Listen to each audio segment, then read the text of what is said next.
All So, right. I didn't want to do it, but now that I heard that song, okay, now I'm ready. Frank, before you say anything, I just want to say to the folks at home that the person that you see on your screen, that is not me and that is not Frank. Like I don't normally give people, like any kind of like honorifics or awards. Frank and I, like we're loath to give, like we're against what do they call it? Convention. There we go. Pomp, circumstance. But I think Alex is our I don't know how to put this, our biggest fan. Hmm. I'd say he's just a really nice guy who Yes. sees that we're trying, Yes. and he stuck with us, and we appreciate it. Let's put it that way. I think We definitely that's a we better way of definitely framing do, it. but it's like it's I don't know, like it's one of those things, Alex. I'm not saying this to blow smoke up your butt, but No, yeah, sometimes Frank and I wonder if there's a point to any to what we're doing here. Yeah. And there's two things that keep us going. One thing is the fact that, and we've spoken about it, that like 6 months or 9 months or 12 months later, someone out there in the mainstream starts talking about what we were talking about, absolutely. something very specific and esoteric. And the second thing is your comments. Yeah. That's it. I'm not kidding. It's like Um, yeah. we're told occasionally from time to time that somebody's listening, and some extraordinary people, by the way. We're like, really? Hmm. Like um some very extraordinarily strange people as well. Yeah. Extraordinary and strange, but wonderful at the same time. Yeah. And but nobody chimes in. Rarely do, does anybody chime in. But we It's like appreciate, lurkers, A lot of yeah, people are but we lurkers. appreciate that, the word of encouragement from you so often, and that means a lot to us. And there's more, but before I wanted to ask you. I never got a sense of how comfortable you are speaking about yourself, what you've done. The I know that you've served your country. I don't know how much you want to get into that. Um, I'm very comfortable We as were as far just as that service goes. Yeah, for we were sure. just talking about a lot of the some of the stuff that Alex was involved in. okay, okay. So I just wanted to see how comfortable you are talking about yourself. If you can, if you want, do you feel comfortable like mentioning a little bit about yourself? You know, like where you're from, how anything about yourself. Okay, I got a sense of little bits and pieces about you over the years, right? Since Yeah, you for sure. so Uh, yeah. So I'm in Virginia. I'm from Virginia. 40 nice, years old. nice, Uh, youngin. yeah, youngin. I have a daughter. Hmm, She's 10. Nice. nice. Uh, the I guess the main reason I'm talking to you guys today is because of my service. I was in the Marine Corps for 12 years. I served in the reserves in a civil affairs unit and had the fortunate opportunity to, I guess, travel a bit uh, and served in combat and non-combat roles in Iraq, Afghanistan, Peru, and Suriname. So yeah, Nice. So you're not here because of your service. You're here on Veterans Day. I thought it would be, like we wanted to have you on for a long time, but it seemed like the It just like an so happens, yeah. appropriate, like a great opportunity, to yeah, Yeah. and not only that, since you mentioned you were a Marine, right? Yesterday was a biggie for the Marines, right? yep. So 250 years. That's how old I am. yeah, Amazing. amazing. That is amazing. Very nice. Very Yeah. nice. And Alex was telling me about the whole thing of how he was in when he was in Afghanistan, which was already under Obama. Just like you know how I guess their battalion was deployed the way it was deployed. Um, and then we kind of equated it to like just the landmass of, Afghanistan versus Gaza. It's just like a crazy story, crazy interesting things. When you talk to guys like Alex, like other guys who were in U.S. military during that time, you realize, and Alex was mentioning to me about Bush. We'll get into that. You realize that the people that sent guys to war, and you say this all the time, Frank, the whole tyranny of evil men. It's it's incredible. Nobody knew. Citizens did not know the extent at the time. All we knew was, war on terror, 9/11, and then Iraq, and then everything just kind of, everything was moving very fast. And so Yeah. if you want to get into that. Yeah, I'm not gonna sit here and claim like I wasn't supporting Bush at Yeah, that yeah, time, Yeah, for guilty as sure. charged. Yeah, And Guilty. guilty as charged. Hmm. I was thinking about this earlier today. It's like, you know, we try to think about things here from the Torah's perspective, right? And like what's God doing? Or not going to figure out what God's doing, but maybe figure out what he wants us to do, right? As individuals.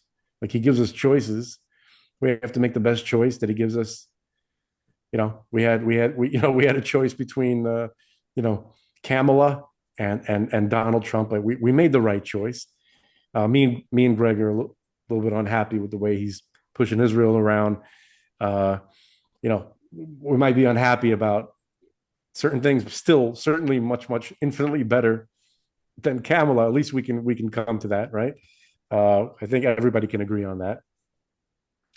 Um, but yeah, so I mean, I guess the bottom line is like, what what power does God really give us except to make the best choice from what we're presented with, and it certainly seemed like Bush was the right choice at that time, right? See what happens. We'll see how it goes down. Agreed. Yeah. Alex, I was going to ask you, Alex, what made you initially want to join just the military, specifically the Marines? Like, what was the? Uh, I think I was always like a lot of guys, interested in the military, playing with GI Joes as kids, playing army in the woods and whatnot. But uh, at that point in my life, I was 20 years old. I had just dropped out from a Christian university Which studying which one? uh, Liberty. Oh, okay. Oh, that's the only like palatable college today. Yeah, apparently. Uh, yeah, I Mhm. dropped out of Liberty. I was actually studying to be a youth minister at the Oh, time. interesting. Um, and just kind of like felt a calling towards like serving, doing some sort of service, like like firefighter, cop, whatever, something like that. But Mhm. the military really stuck with me in my mind, and the Marine Corps stuck out even more because of those commercials and Yeah. Yeah. just the whole history of the Marine Corps. And I knew it pissed my dad off because he was in the Navy. Oh, Yeah.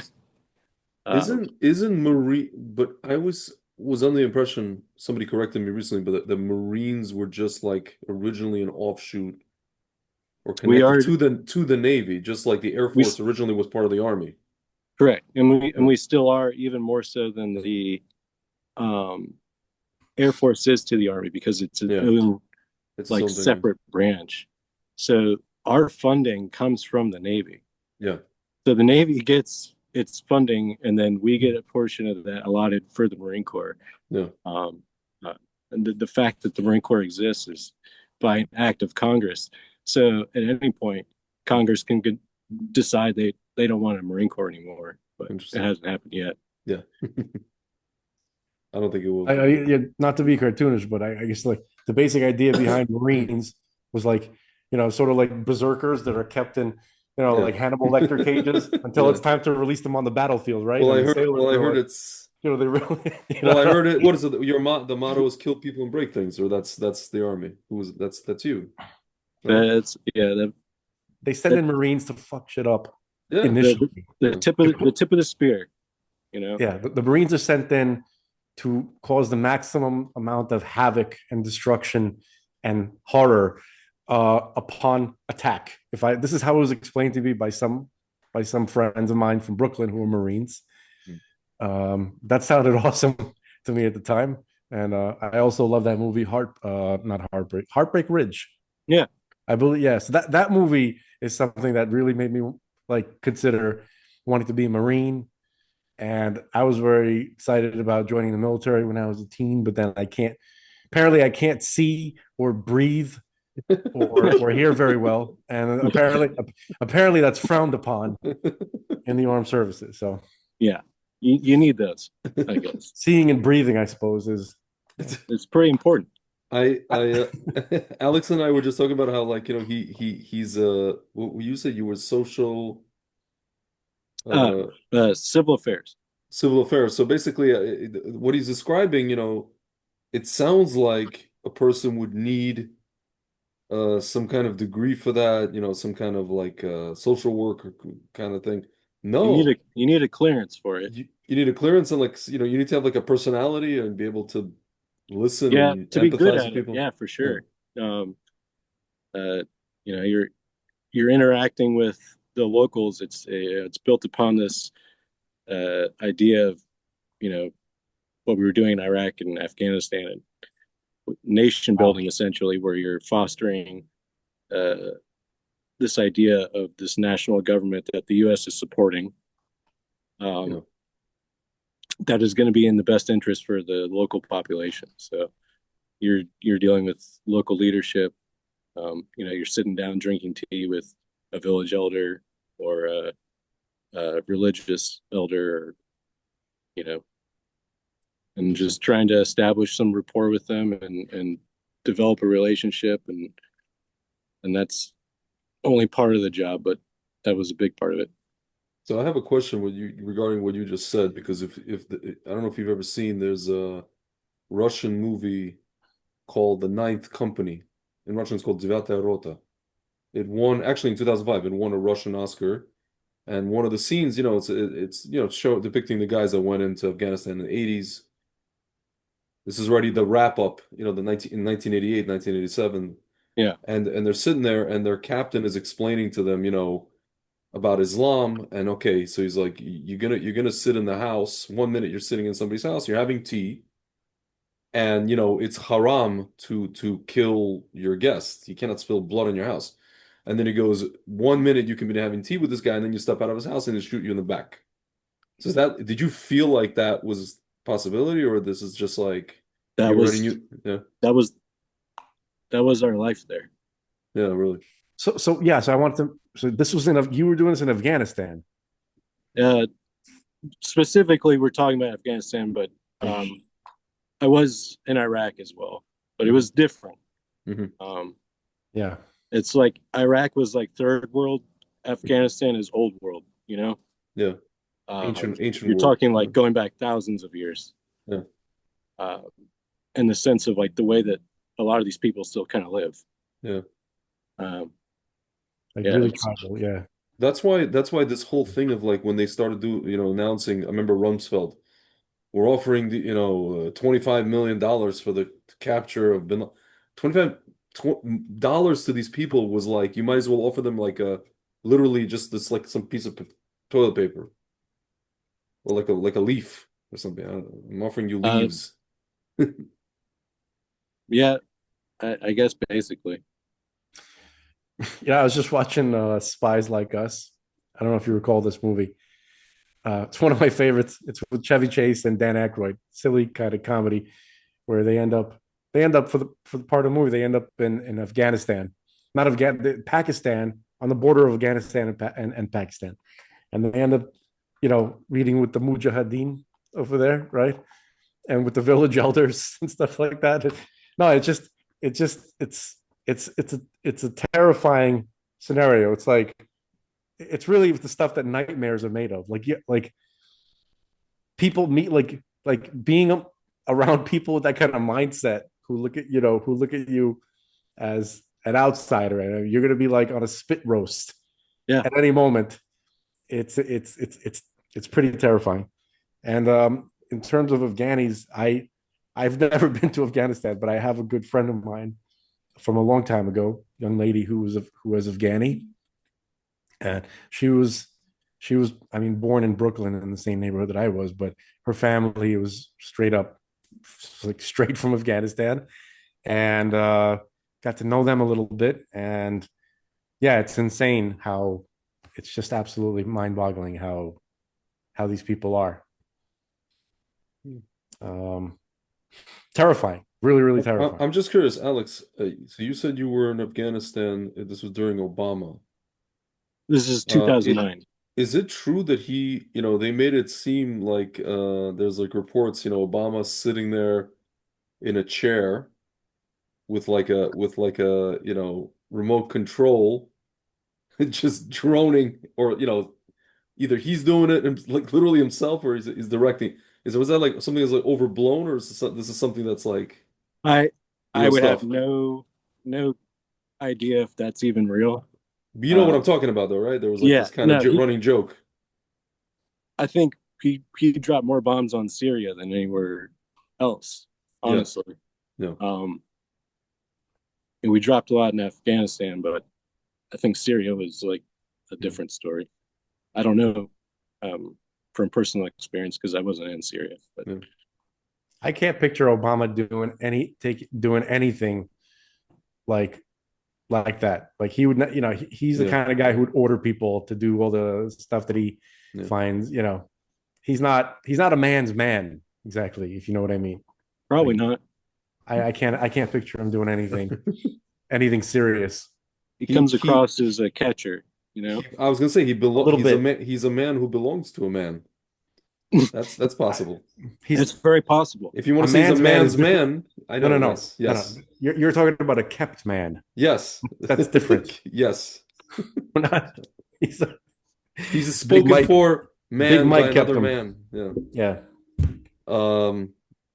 So when you were in Afghanistan, I'm just trying to understand, like when you were in Afghanistan, so this was under Obama, what was, I mean, okay, supposedly, allegedly, the whole thing was just to look for bin Laden. What else was there No, I to be don't think done? so. What else was there to be done there? What was the mission, overall mission, let's say, at that time? I don't. I I don't think that we were there to find Bin Laden. That I agree with you. So what the heck were your orders? China. China. It comes down to what strategic Yeah, uh, purpose is there to have Afghanistan, I guess is what it comes down to. correct. And were we even there to have them, Yeah, or were we there just to be there for as long as we were supposed to be there? yeah, You know what I mean? yeah, yeah. I I honestly couldn't tell you. Looking back on it, everything, it was quite clear to me that there was a lot more going on in Pakistan. Um, Yeah. like I remember on some of our operations, like coming across Pakistani newspapers in areas in like super rural Afghanistan where Interesting. there shouldn't be. You know what I mean? Interesting. So it we knew that we had units basically up against the border for a reason. Like Yeah, there's yeah. elements Hmm. like that whole area Pash they almost like call it Pashtunistan because of Peshmerga? Pashtuns, Pashto. Okay. which is the language that they speak there. Yeah. Um, and so there's a lot of like people on both sides of the borders. You know what I mean? Yeah. Yeah. So you're saying I mean, it might have had Pakistani? something to do. It might have had something to do with China Yeah. as well, because if you look at where Bagram Air Force Base, the air base is, right, and I mean, it has to have something to do with that. So I don't know. I'm not gonna put you on the spot. I'm just saying that it just seems that logic dictates that it's pretty much it's quite close to China. There's also like rare earth stuff and which they didn't use. I don't know if they actually exploited anything. Well, looking back, I realized like at the time that we, pulled out of Afghanistan, it was at the same exact time as when all the stuff with, this with Pfizer was going on and all the fentanyl stuff, meaning like a lot of people are saying this that, the opium thing is already a moot point. So you don't need to be there anymore.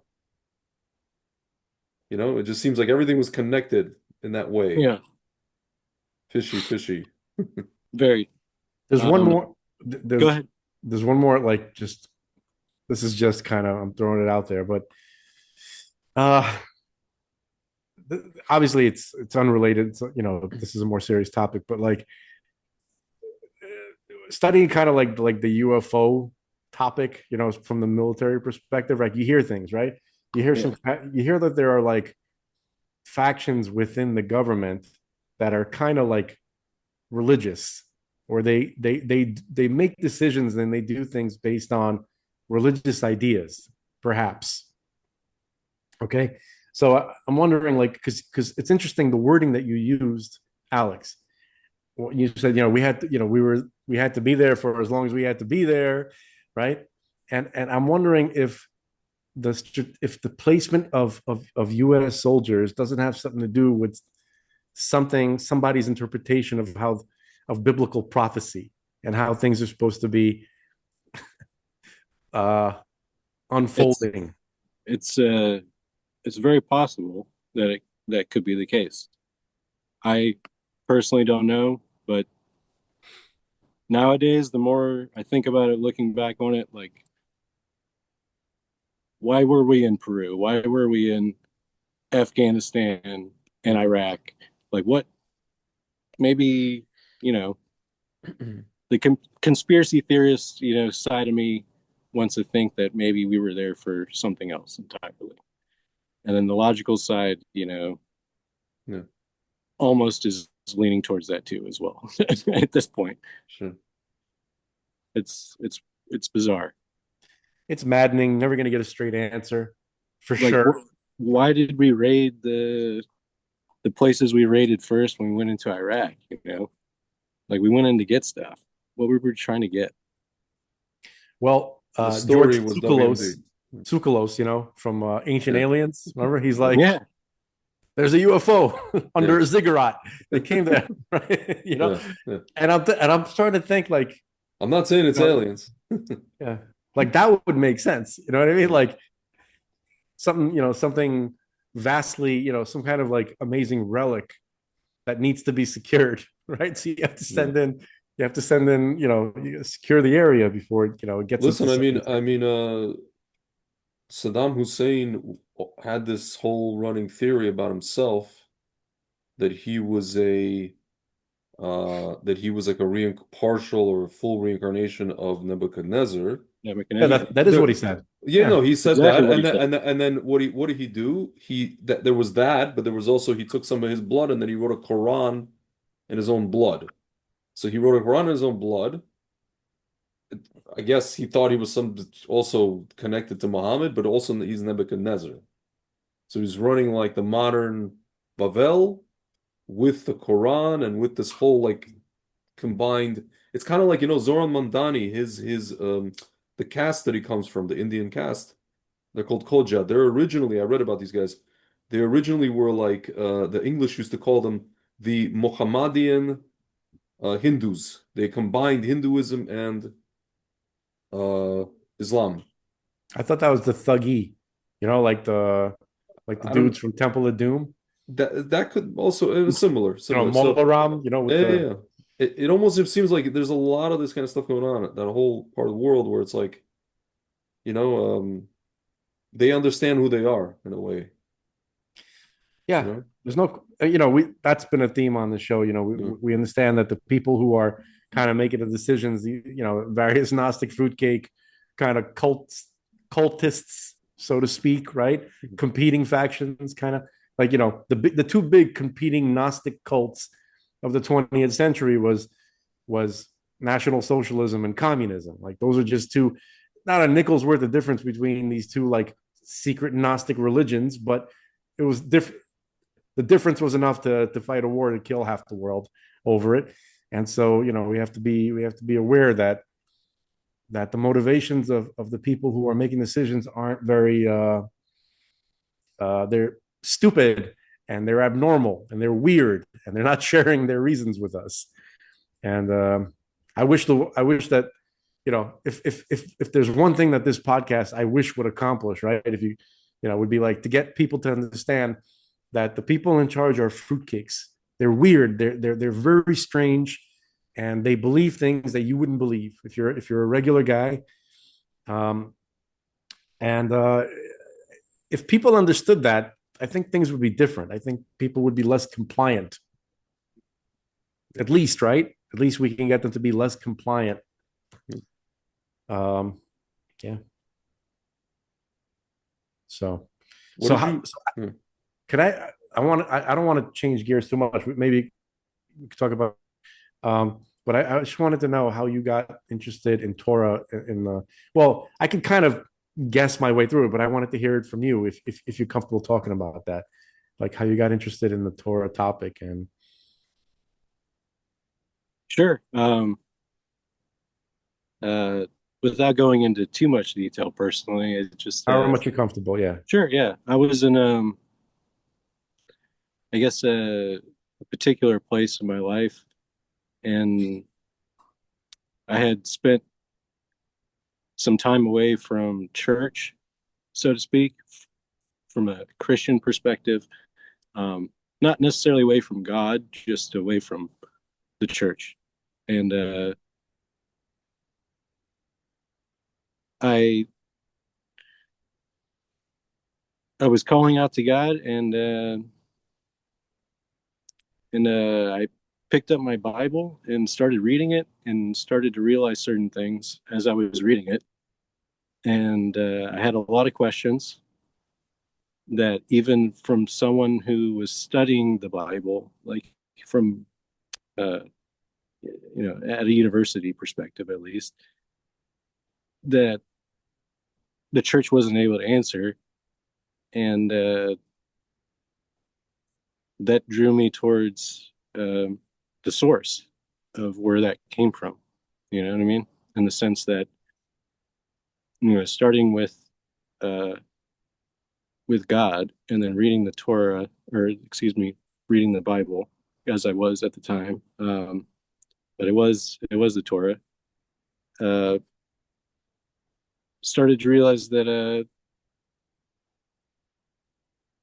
I was wrong, and that um, there was more there, a whole lot more there, and that led me on like a search.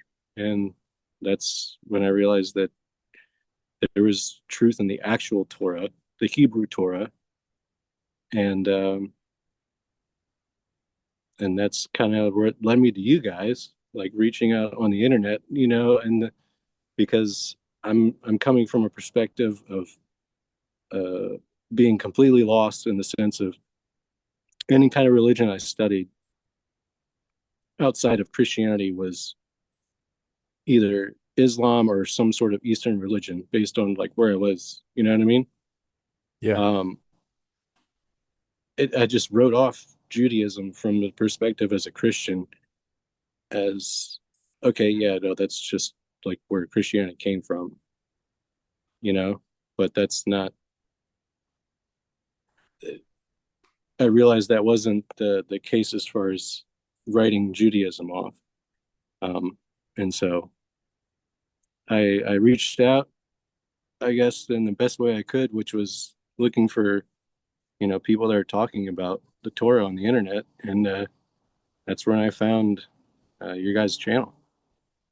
And it's been uh, it's been a journey, I guess, in a sense, just kind of hanging on and figuring it out, and getting closer towards the truth, which is, I guess, the sense and point of what you guys are doing.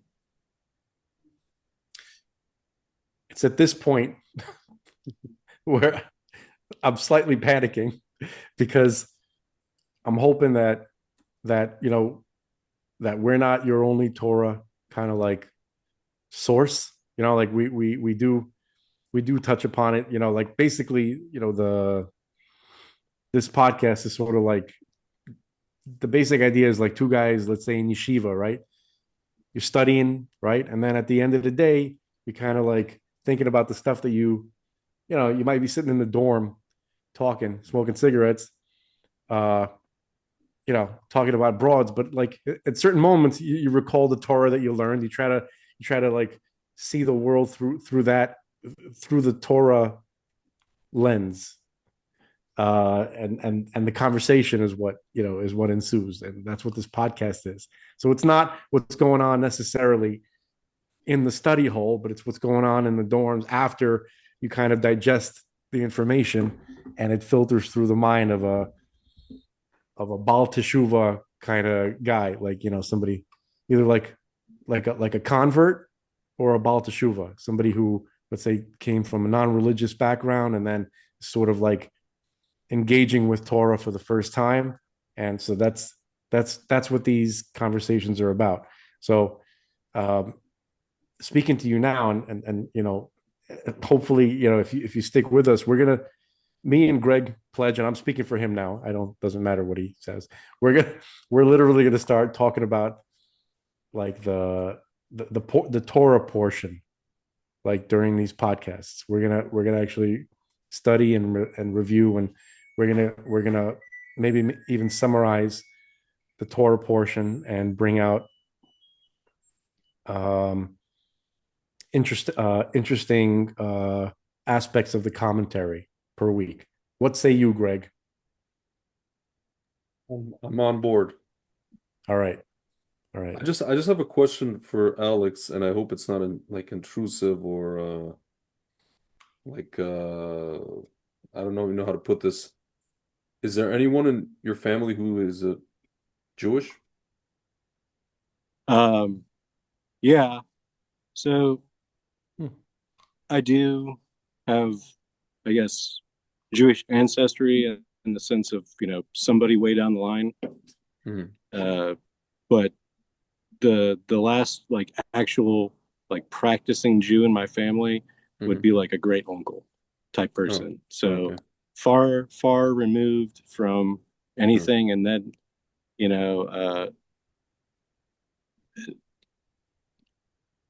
I guess coming back full circle to what I was saying earlier is like you guys were kind of like at the beginning of like my experience of like coming back and realizing uh the truth, of the Torah and Yeah. in that greater sense.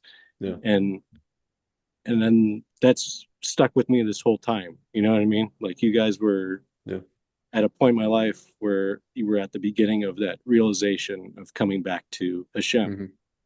And Yeah. so that's Mhm. why I have nothing but the utmost respect for what you guys do because uh, you've been an inspiration and a huge help uh, in coming to understand certain things, but also pointing me in certain directions as well, just from listening.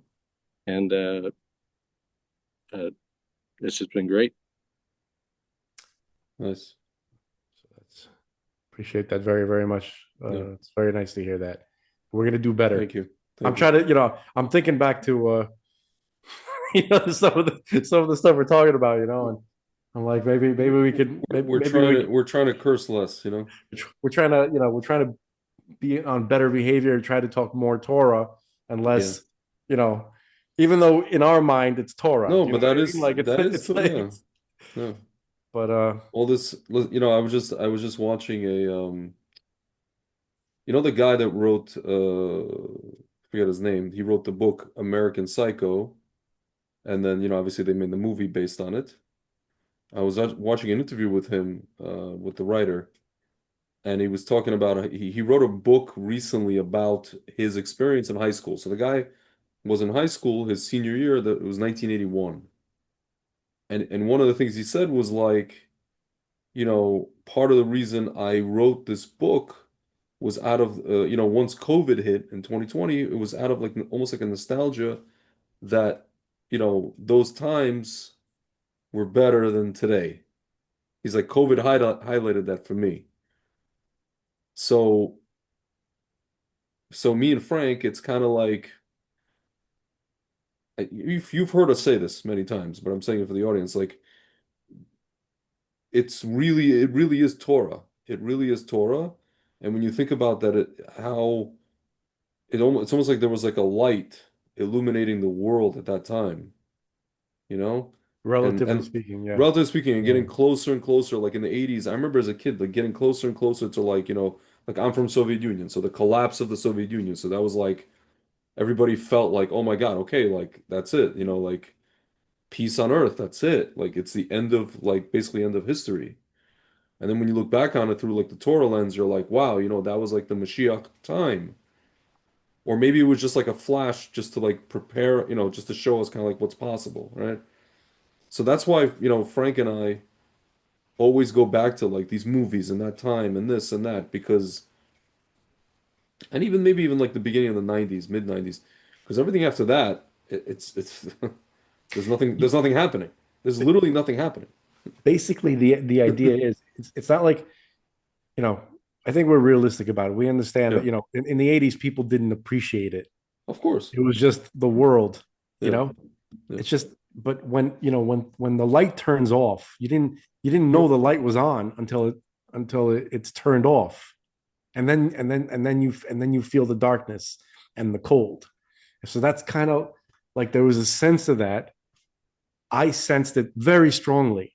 At a certain point, I sensed it in the early '90s, and it was intermixed with many things that happened to me and my family at that time because I was raised by my grandparents and I had lost them all in the span of 2 years, right? So in 1990, my grandfather passed away, and then by 2 years, within 2 years, I lost my grandmothers, and these are the people who raised me, and so that's 90, and then I didn't know about the Rebbe yet, about the Lubavitcher Rebbe.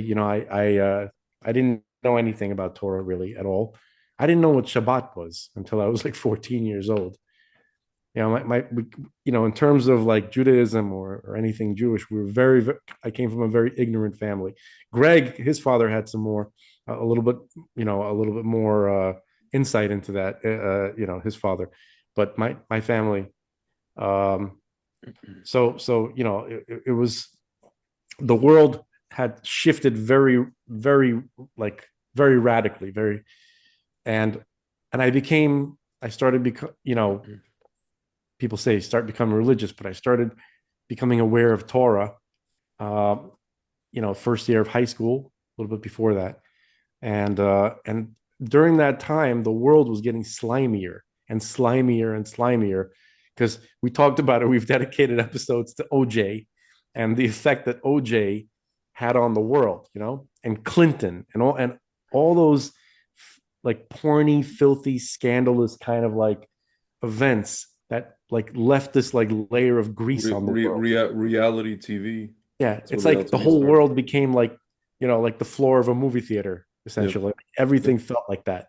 yeah. So, and, we try to think about like what is this, and obviously the root of everything is spiritual.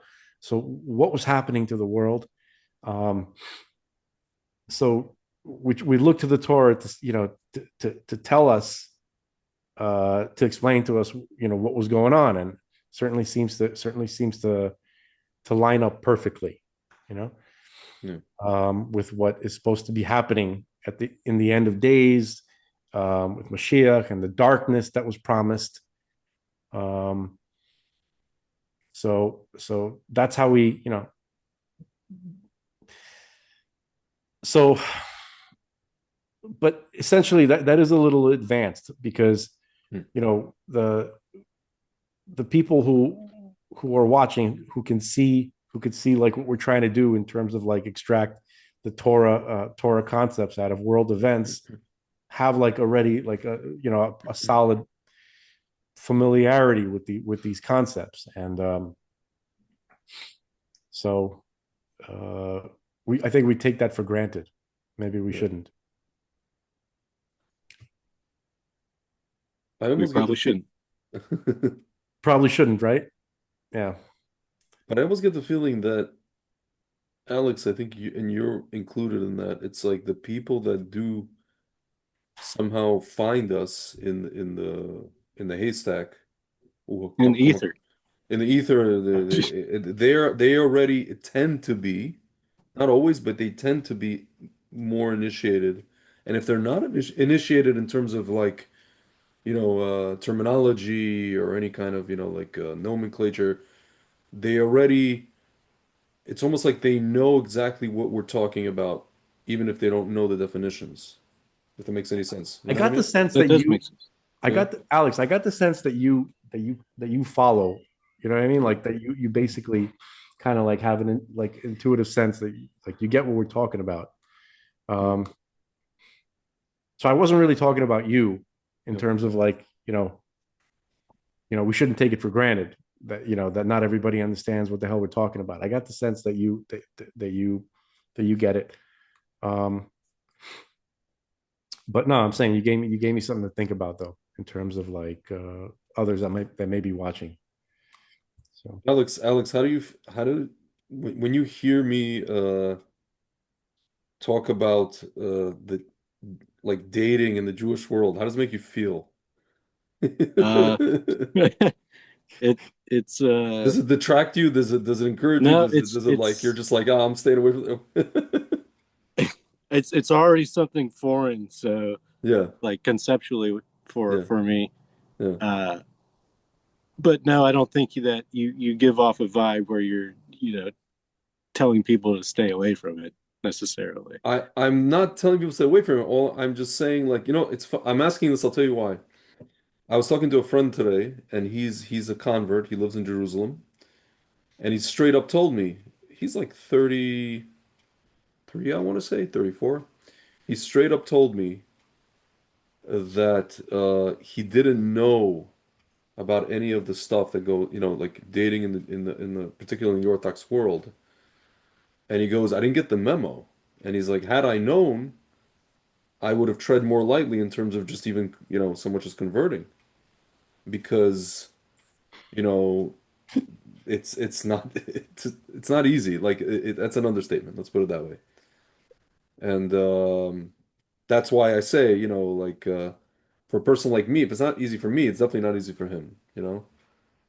And it again, it's like I always say, like it's one thing to be interested in the Torah and interested in God, but without getting into too much stuff, and then Frank, he pulls out the term. He calls me Farrakhan. you fucking brought dating into it. I can't believe this Yeah, on Veterans Day. it's no, Right. just to bring some humor into it. Oh yeah, that's I don't want to no, I don't want to discourage leave my Alex anxiety from up here. I don't want to discourage no, I don't want to discourage Alex from Torah from learning Torah. Yeah. It's people should just know what they're getting into in terms of like community stuff. That's all. You just want to talk about dating. Okay. No, I don't want to talk about dating. No, that's not my point. My point is that like how should I put this? It's not only dating. It's not only dating. I just remember like when I started learning You do Torah. you do work for Farrakhan. You do. No, I'm convinced. I'm absolutely convinced of it. What are Because you talking when about, man? I think about this, I'm like, why the hell did you have to say that? Like, why you got to embarrass our nation I'm not trying constantly to with I'm your not trying goddamn to I'm not story? trying It's to like, embarrass our nation. That's not my point here. My point is that I'm kidding. I'm you kidding. Yeah. Frank, you just said yourself you didn't grow up um with anything. I didn't grow up with anything, right? Yeah. There are people who grew up with everything in that regard. And I'm not talking about just Torah. I'm talking about there's a certain like just there's certain processes in the Orthodox Jewish world, in the Torah world, let's say, that are cultural processes. Just good, normal processes. I'm not talking about like bad things. And if you're just an outsider coming in, yeah, there's a lot of challenges. There's again, like I had friends that when I first started on my journey, I had friends telling me like, Tzvi, it's good that you're going to these classes. I was going to these like classes, this organization. But and it's great, but just know like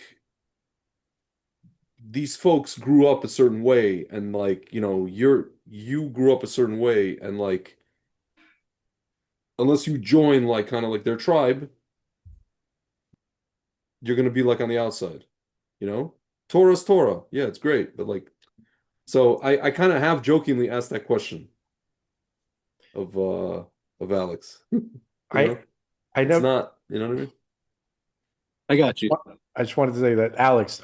Just wanted to say that I'm actually uh, I'm in some ways grateful that I did not grow up in Orthodox culture.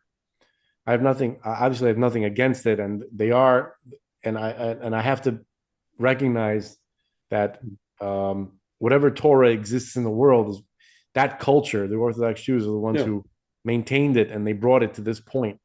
They're the stewards of it, Yeah. the custodians of the tradition of Torah knowledge.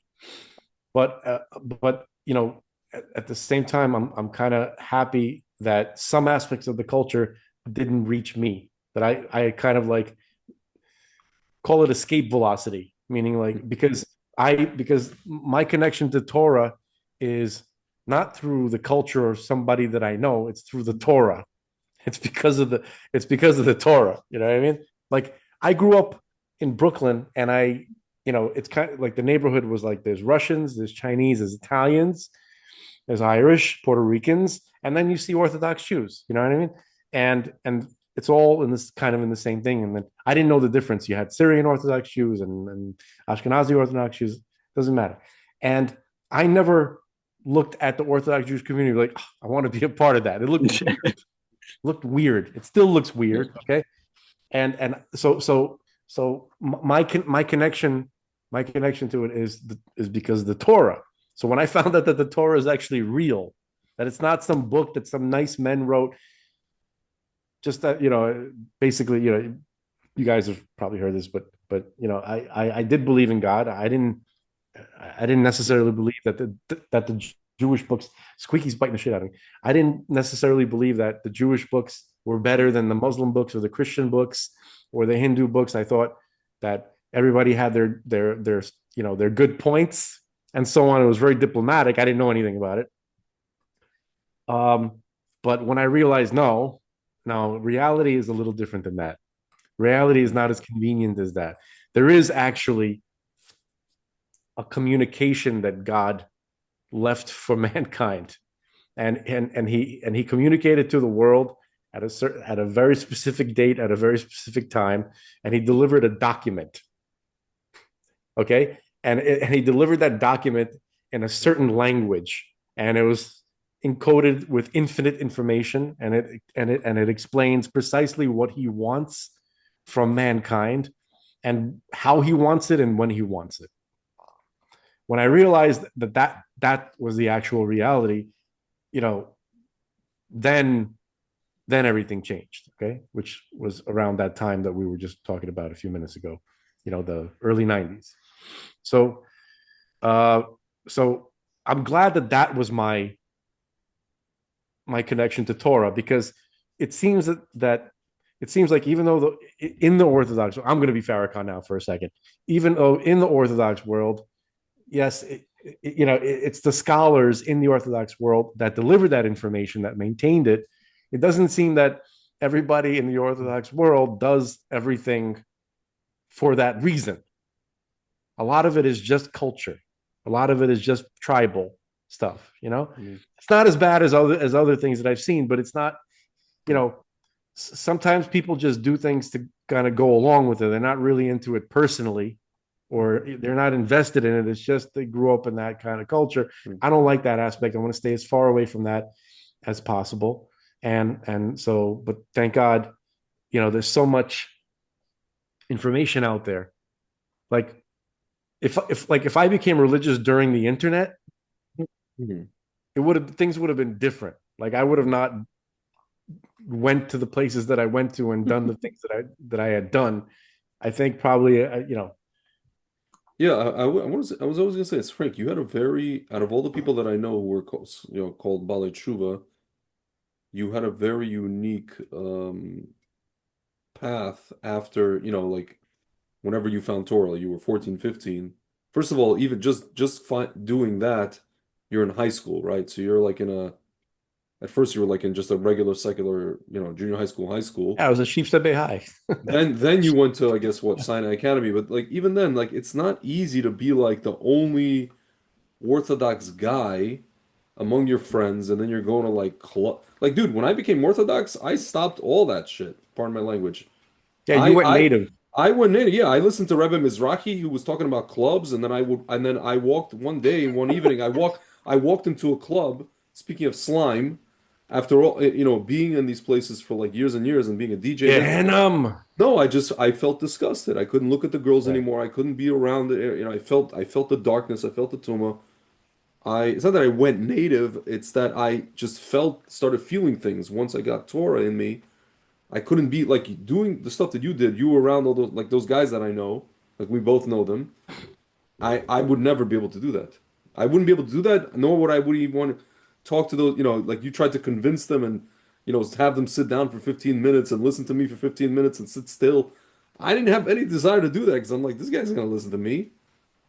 Alex, in how many years? That was like let's see, 14, probably like 15 years of hanging out, with the guys from around my way. Could not get could like there were 10, I had 10 friends, specifically 10 or 20, a group of 10 or 12.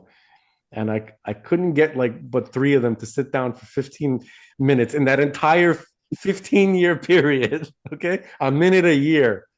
Okay. To just like I want to just show them like here is look like I wasn't trying to make anybody religious. I just wanted to show them. I was like, look, this is not a normal document. Here's why it's not normal. Here's why it's supernatural. Do with this as you will.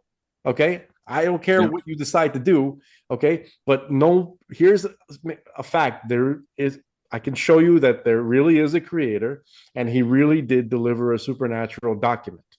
Okay. And here's why it is. Right. There was so, I'd like to tell myself that they were so scared of the implications of that they were I was gonna say, Frank, these are permission blocks. Yeah, that they were scared. But I think some of them were just so stupid that or no. Let me rephrase that. I was so bad at communicating that it just wasn't just even that basic concept wasn't reaching them because I feel like if I had I don't know it crushes me when I think about it. But that's the bottom line. Uh, but I get Alex, I get the sense that that the Torah, like the Hebrew scripture, right, really is real. And I think you're familiar with some of its mathematical perfection, and that nature, that aspect of it. And I think that's awesome. And we got to bring that back more. I think I tried. Yeah. I really tried. I blame Greg. It's Greg's fault.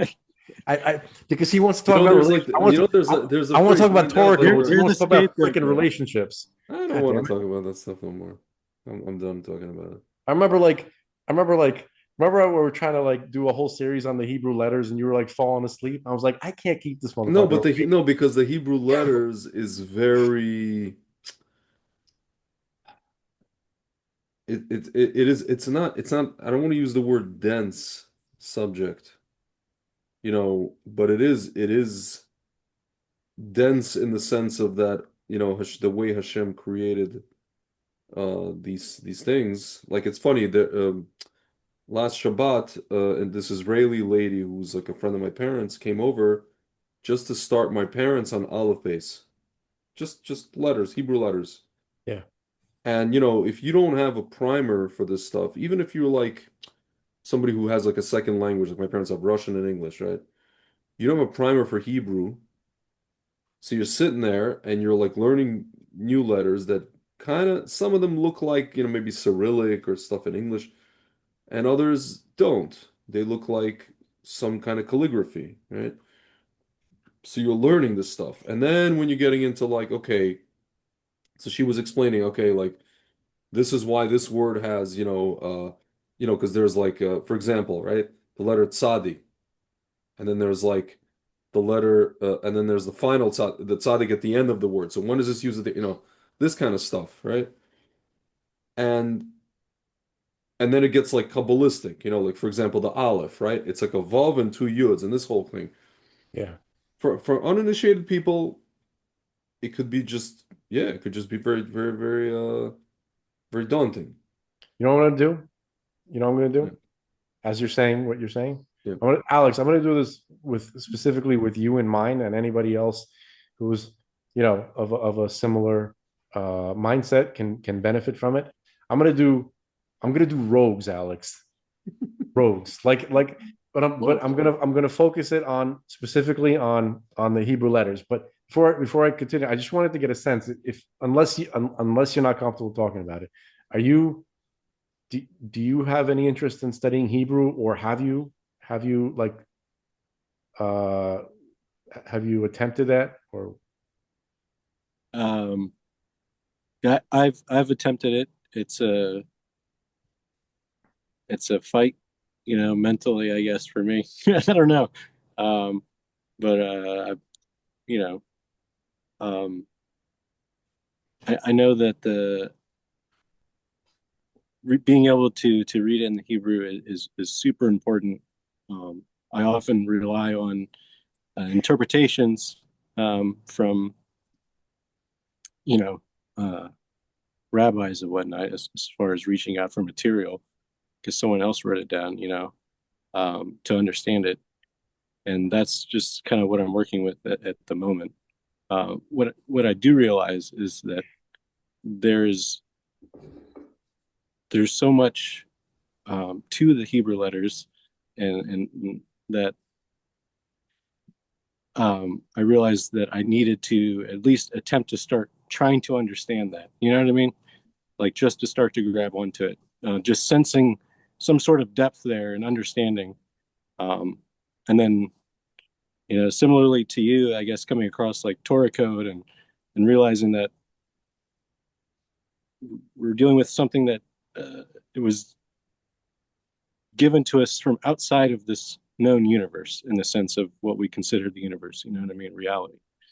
Uh, we're dealing with something that's, you know, super important, and I guess that's why at least I'm making an attempt at it. okay, so what I'm gonna do is um, I'm gonna start with just going through uh, the alphabet, discussing a little bit about, or like an intro into the name of the letter, uh, the numerical aspect of the letter, the shape of the letter, right? And kind of like in short, sort of like short, like one letter at a time, maybe a few letters at a time, like short little videos, right? And then we'll go uh, into the vowels, right? Because we'll do the start with the consonants, then we'll do the vowels, explain a little bit about the meaning behind the vowels, and then once we're done with that, kind of move into grammar. And I wanted to show you something that I'll be right back.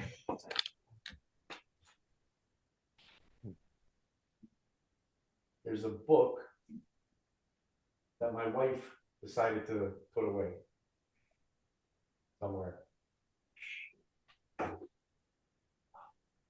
Oh, here it is.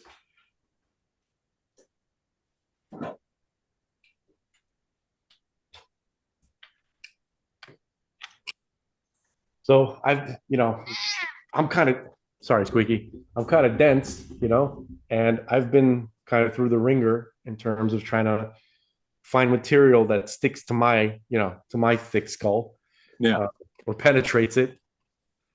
And I've done other grammar books. I've even done like video series of grammar, and really this is the book that has kind of like stuck with me. Like I'm still gonna have to go through this book like another like 4 or 5 times, right?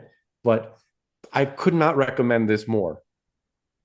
Okay, once you know how to read Hebrew, just not even understand it, just read it. Just you're able to pronounce the letters, right? And pair them with the vowels and make the sounds, then you're ready for this book, or anybody's ready for this book. Okay. It's called The Guide. Okay. This is really, really boiled down. Like, if you wanted to make sure that somebody under can open up a Torah, Hebrew scripture, read it and understand it, then this is the book that you give them, right? If you want to confound them with academic concepts and all that kind of stuff, then give them any other grammar book. So I'm probably going to be using this right in the future, now that we started this ambitious project. And I hope that you can make use of it. I hope it helps you. I think that would benefit a lot of people, probably. Yeah. And see that, and we would never it's just the fact that that your soul is leading you to Torah is more than enough for God. And my job is, and the job of any Jew or of any good person in general would be to help that process along, make it easier, make it, just help it along however we can.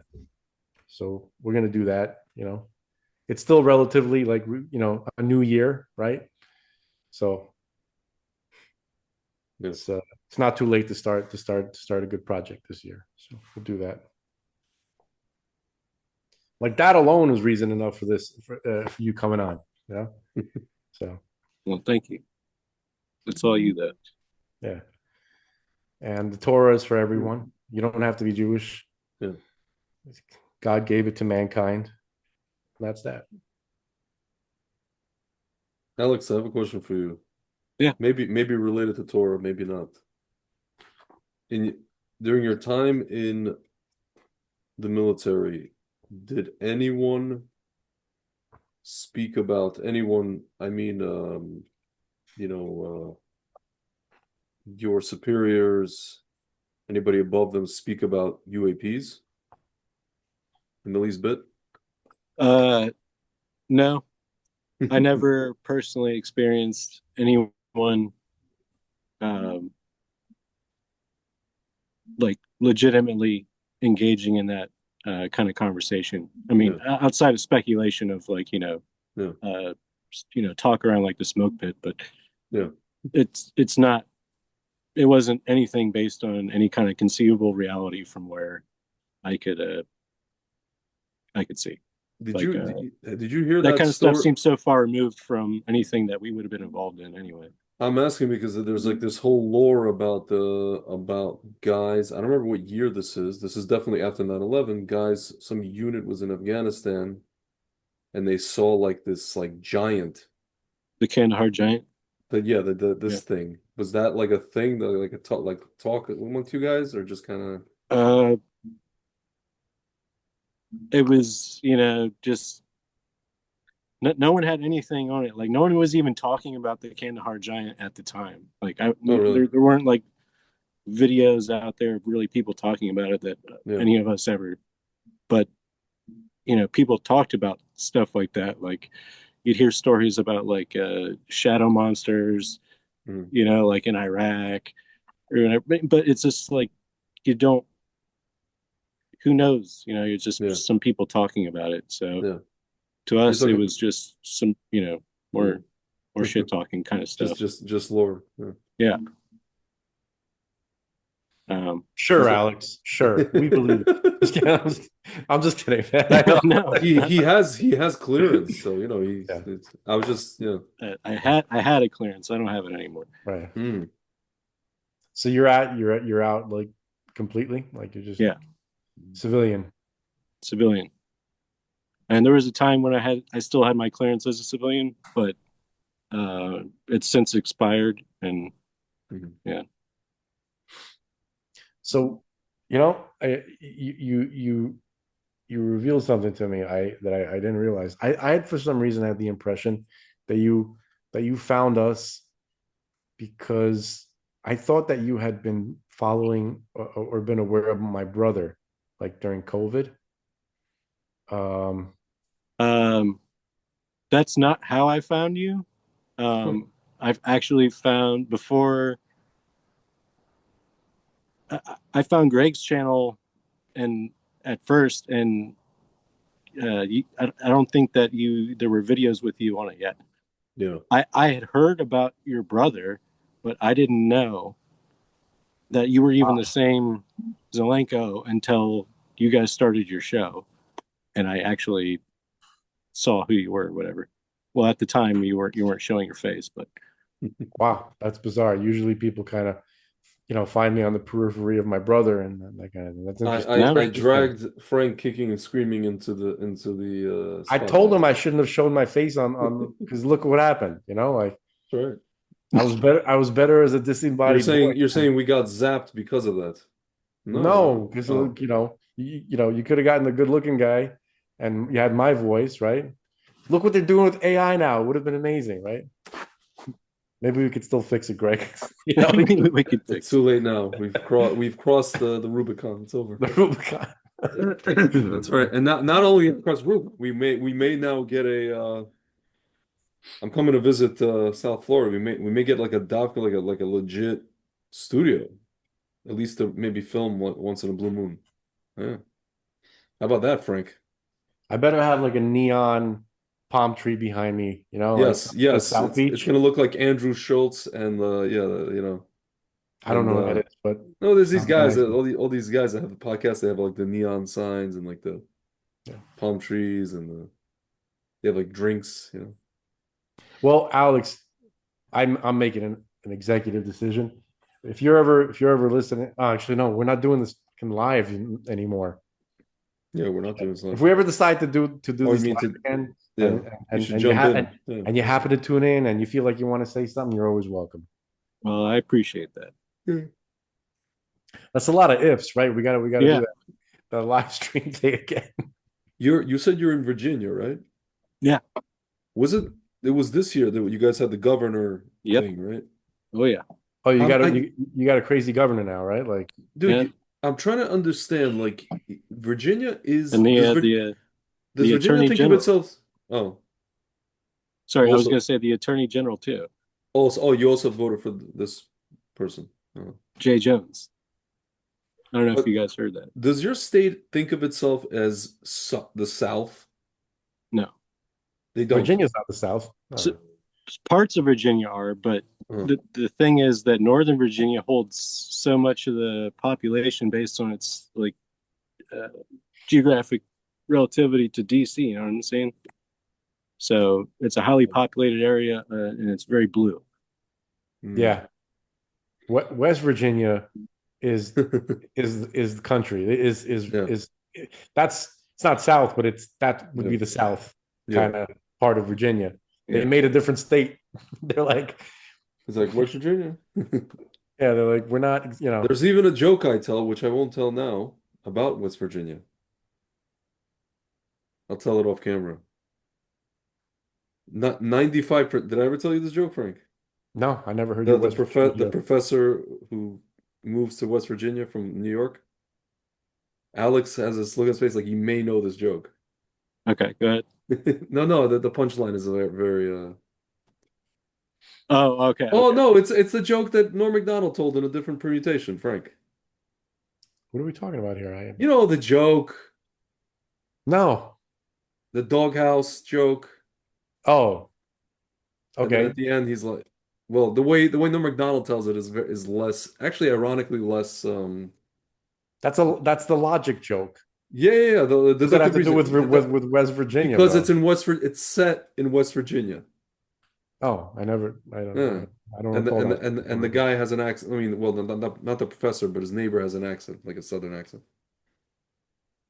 And the I don't. whole premise of the joke, whatever. Bomb. Screwed it up. Should I tell the joke? You want to hear the joke? No, man, you ruined the whole thing. I know. I'll tell the joke. Every time I tell it, 99% of the time I've told this joke, people have laughed. The one time they didn't, it was like weird guys in I'm Israel. dedicated to not laughing. It's just not going to work. So, Okay. screw it. You're like determined not to laugh. I'm determined to ruin it. All right, when I see you in person, I'll tell the joke. All right. There you go. So yeah, man. I will be right back, gentlemen. Sure. Frank, I was talking to Alex before this. He was telling me about Bush, George W. Bush, Yeah. and he paints, he paints, right? So that's a famous thing. You know who he paints? He paints the guys that went to Iraq under his command, so to speak, who lost limbs, and he paints them like they sit there, like as whatever, models or whatever you want to call it, and he paints them. It's just bizarre because these guys volunteer for this. It's like remembering whatever. But it's like he's the guy. He's the guy that like it'd be like if Napoleon's painted guys, you know? Yeah. It's sick. Like speaking of weirdos, I don't know, it's like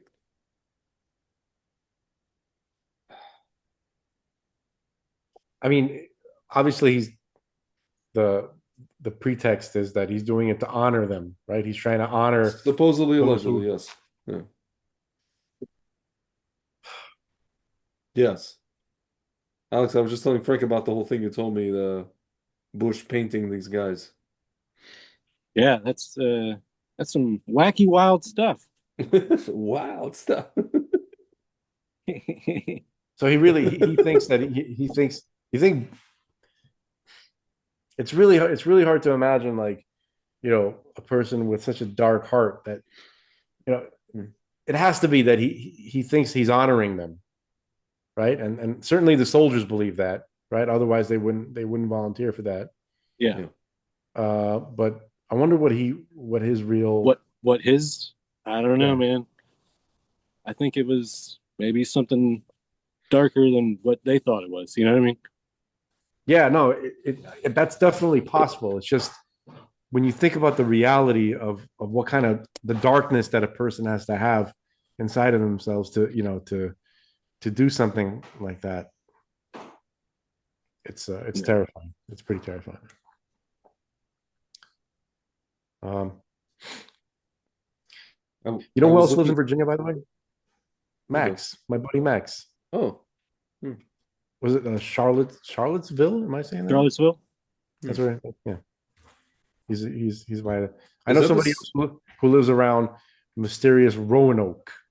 I hear there's a lot of like ghostly stuff going on. Like really not going on, but like there's stories there's lore and interesting stuff going on in Virginia. Virginia is not. Yeah, there's a lot of Civil War battlefields and whatnot. So yeah.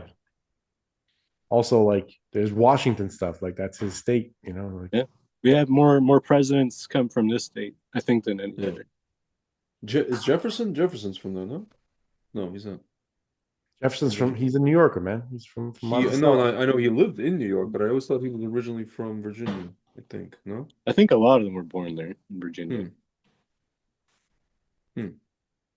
I just know at this point Virginia seems like to me the place, all the intelligence stuff, all the, the CIA, all these kind of things. What's the place? Langley. Langley, yeah. And you got it's the deep state. It's the deep state. Yeah, right? Jefferson. Virginia is the deep state. I guess. Here's who's from Virginia: Washington, Jefferson, Madison, Monroe, William Henry Harrison, John Tyler, Zachary Taylor, Woodrow Wilson. These all guys born in Virginia. Virginians.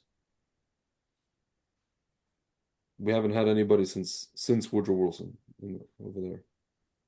Oh, really? That's interesting because he's like the most evil president in history. He's the worst.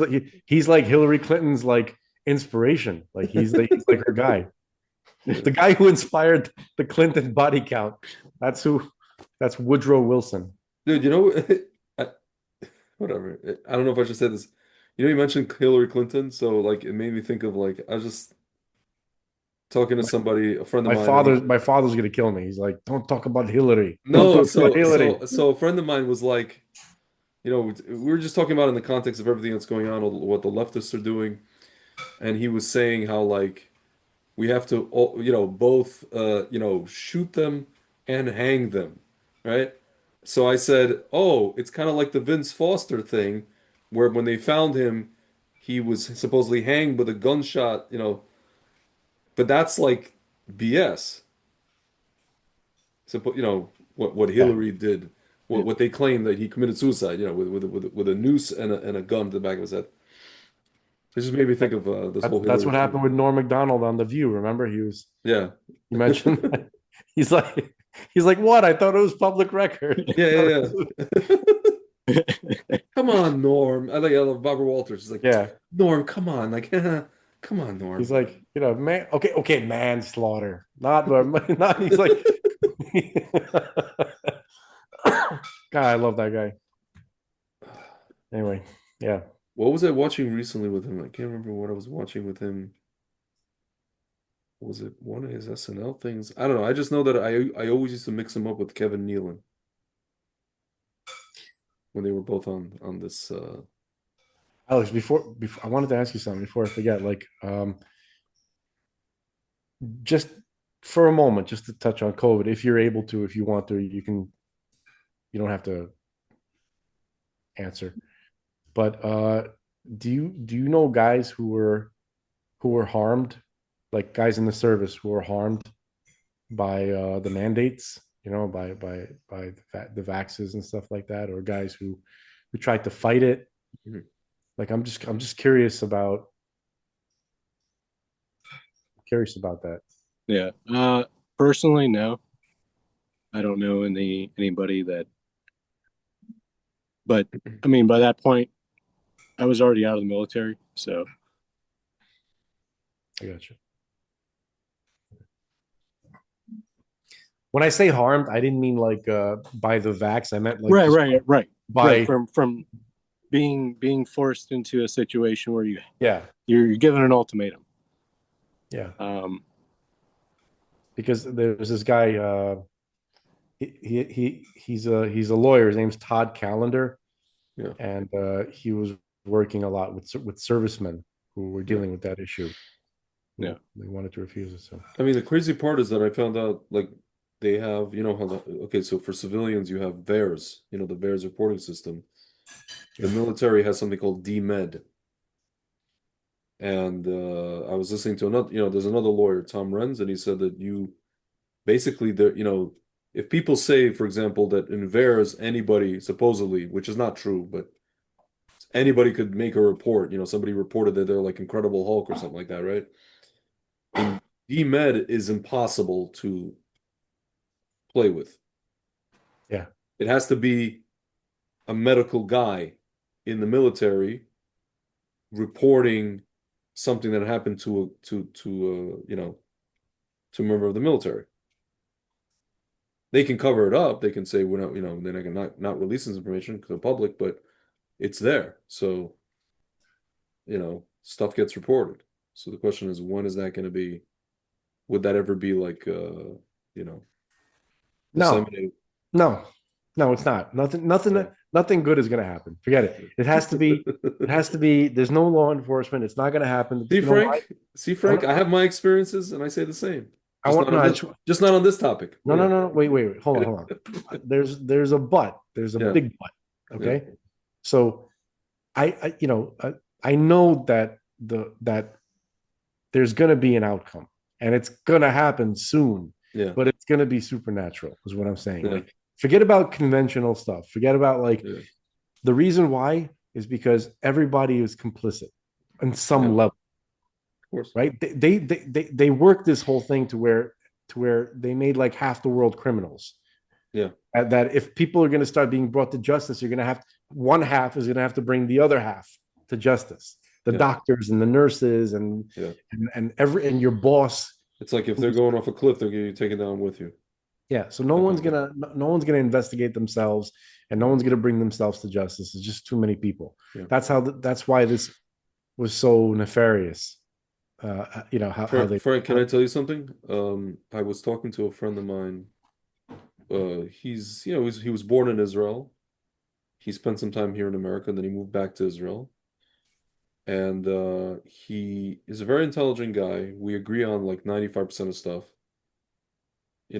Definitely against the woke stuff, everything. But for some reason, he went and he took, he was living in Israel at the time. He went and he took 3 shots. I told you about the guy. Yeah. But now that everything is happening in Israel with this whole, the case with this whole attorney general of the military, Israelis are seeing, because there's a lot more information that's coming out in Hebrew in their media than like on a second to second basis than it happened, than we see here in English, right? Alex, are you familiar with this case that he's I'll talking explain about? the Yeah. case, but the kids are like, he just told me this morning, he wrote to me and another Israeli friend who lives in LA. He's like, he was trying to explain to him, because he's not really following, how outrageous what's happening and how the Israeli public is realizing how, everything is so horribly corrupt in Israel. Finally, people are waking In up the to this. in the government. Yeah, yeah, yeah, yeah. No, It's no. crazy. It's like literally. It's Yeah, like the yeah. government is literally trying to The kill the government is population. kill the population. He straight up, and I said I responded to him and I said, like, just to clarify to our mutual friend what was really going on, and then I added in, by the way, if you think that this excludes the medical establishment in Israel, you're mistaken, and it's all to get. And then the same guy that took the 3 shots, he put a thumbs up to the what I said about the medical establishment. So just in case. Yeah. So I was just gonna say, Oh, all just right. one more second. I was just gonna say that I feel like, and I mentioned this on Lowell's episode, I feel like if the Israeli public, who have been like so docile and so asleep and so, just like you say, they've been demoralized and brainwashed and whatever, are waking up to everything, then I feel like it's just gonna and they were the experiment, right? They were the testing ground for all this Pfizer stuff. If it's possible, they may wake up to that. It's possible. They're not And going to do then, shit. and then the rest of the world just will, at least, everything No, I will. mean, look, truth has to come out. The result, I don't think is going to be what you hope it is, but I'm truth not has saying to it's gonna be come a out result. I'm saying for its own at least sake. the people will be aware, and they won't run after stuff again. If they try this again, we won't run after stuff. Yeah, we're not gonna get justice. We're not getting justice. We will get justice, just I mean, not. eventually, not the way we want. Yeah. And eventually, but I think eventually it's coming up pretty soon. That's my No, feeling. I So, agree. I'm just, but I just wanted to say that, for those who aren't familiar with this case, there's basically, you have inside the Israeli government, you have people who want to, there are Israeli government officials who hate Jews to such an extent, who they're basically like agents of demolition. Like they want to create as much havoc inside of Israel and to the Israeli civilian population as possible. It's almost like these like sleeper cells, yeah, that were implanted all over the Israeli government to create as much pain, suffering to the population, right? To the soldiers, just to the people in general, right? So it's like, if you take people who hate, let's use a different example for a moment. Let's take Ireland for something, okay? Imagine Ireland, and Ireland has a government, but the government is populated by Irish who despise Ireland and all they want to do is cause as much pain and suffering to the Irish people as possible. I mean, this is something that's like difficult for people to understand. Like, why would this exist? How could it exist? And how do you let them? How do you let these people get into, it's a shocking kind of creature. yeah, It's a gremlin. yeah. Right. So one of these gremlins was this lady, this freaking demon. So her whole thing, she wanted to slander the Israeli army. Yeah.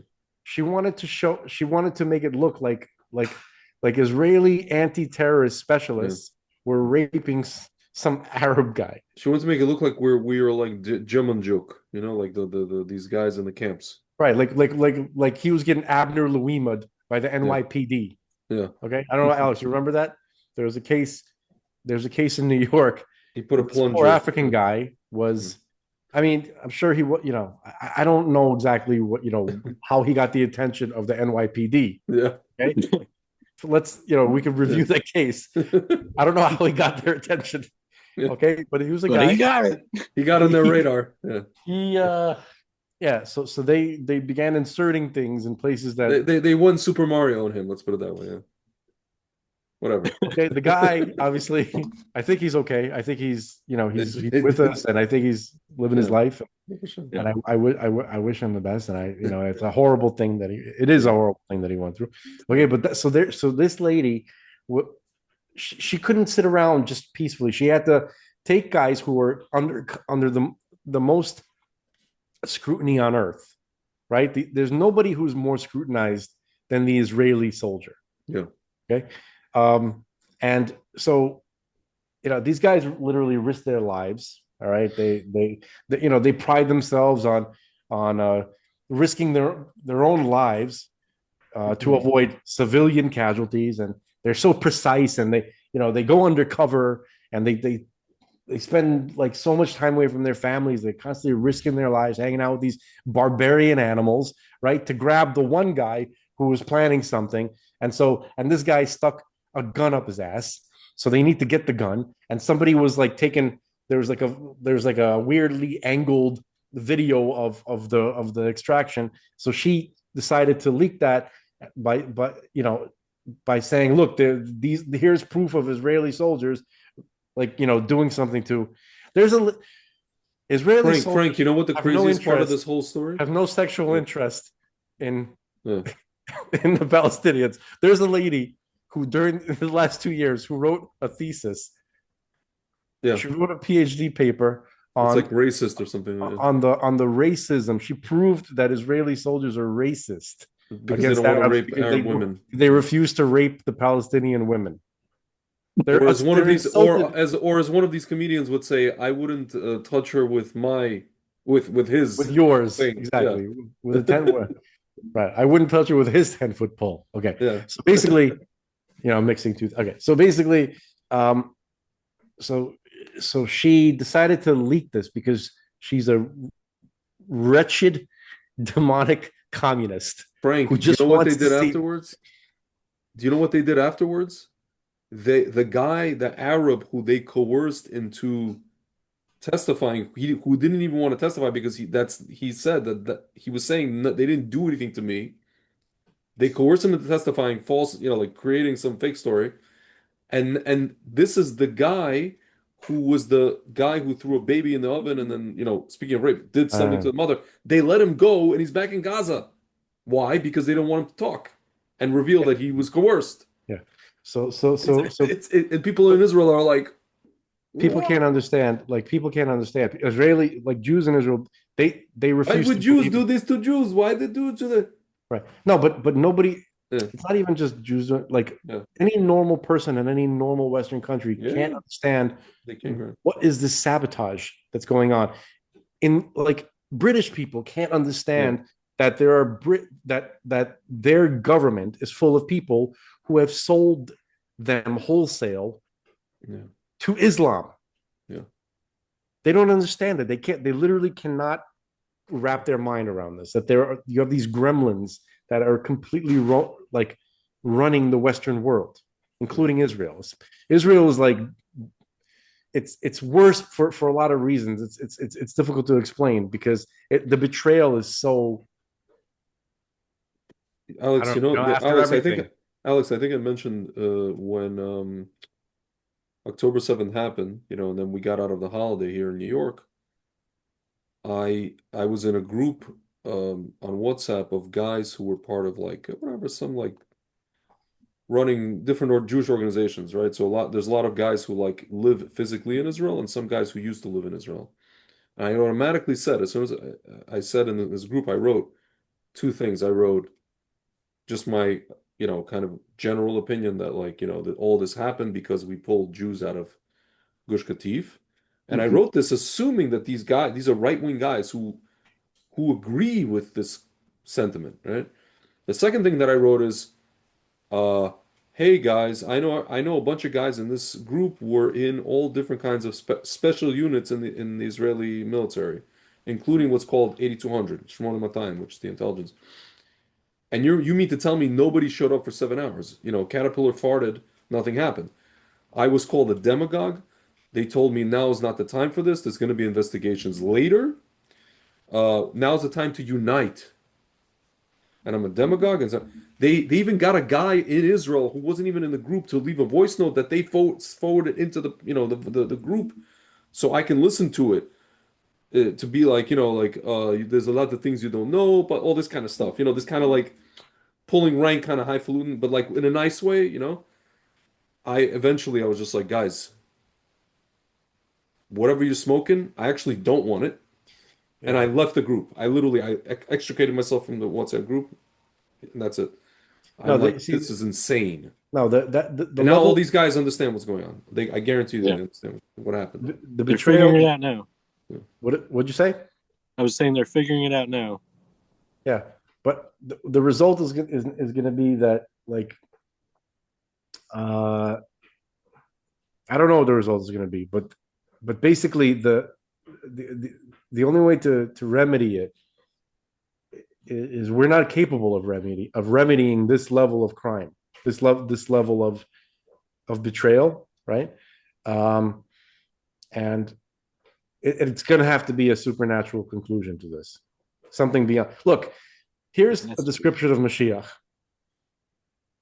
Okay,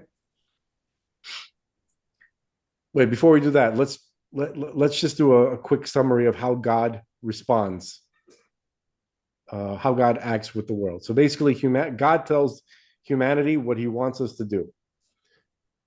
We respond by either doing it or not doing it. That's free will. That has consequences. Then God responds through the world, either through nature or through the auspices of power, whatever the power structures are. Okay, so it comes from on high, right? Um, and so Mashiach is like the ultimate culmination of that. Like that system that we just described, that's basically how it's been since the beginning of creation, right? All the way up until now. But the biggest expression of that is going to be the arrival of Mashiach. So Mashiach is a guy. He is a guy. He's a mortal, a very capable mortal man. Okay, who will be leading immortal supernatural forces. Okay, so like the terminology that's used in the Torah is that Mashiach will be coming with the armies of heaven, so to speak. Why is that necessary? Why to look really impressive? Come riding on a big white horse with a big white? No, it's because it's required. It's because the world is so effed up that the institutions are so incapable of doing anything right, of doing anything godly, of doing anything providing any kind of real justice or any kind of divinity, that it's going to be required. So he's going to need overwhelming force and superiority to essentially conquer the forces that have us ensnared, so to speak. So it has to be, it's been promised, it has to be a supernatural resolution. Okay. Because we're talking about things, even the few things that we've mentioned here are so severe, and they're on such a scale that that it's going to have to be something from above, so to speak, just like the Torah itself. Greg, are you done with your emails? There are no emails to be had.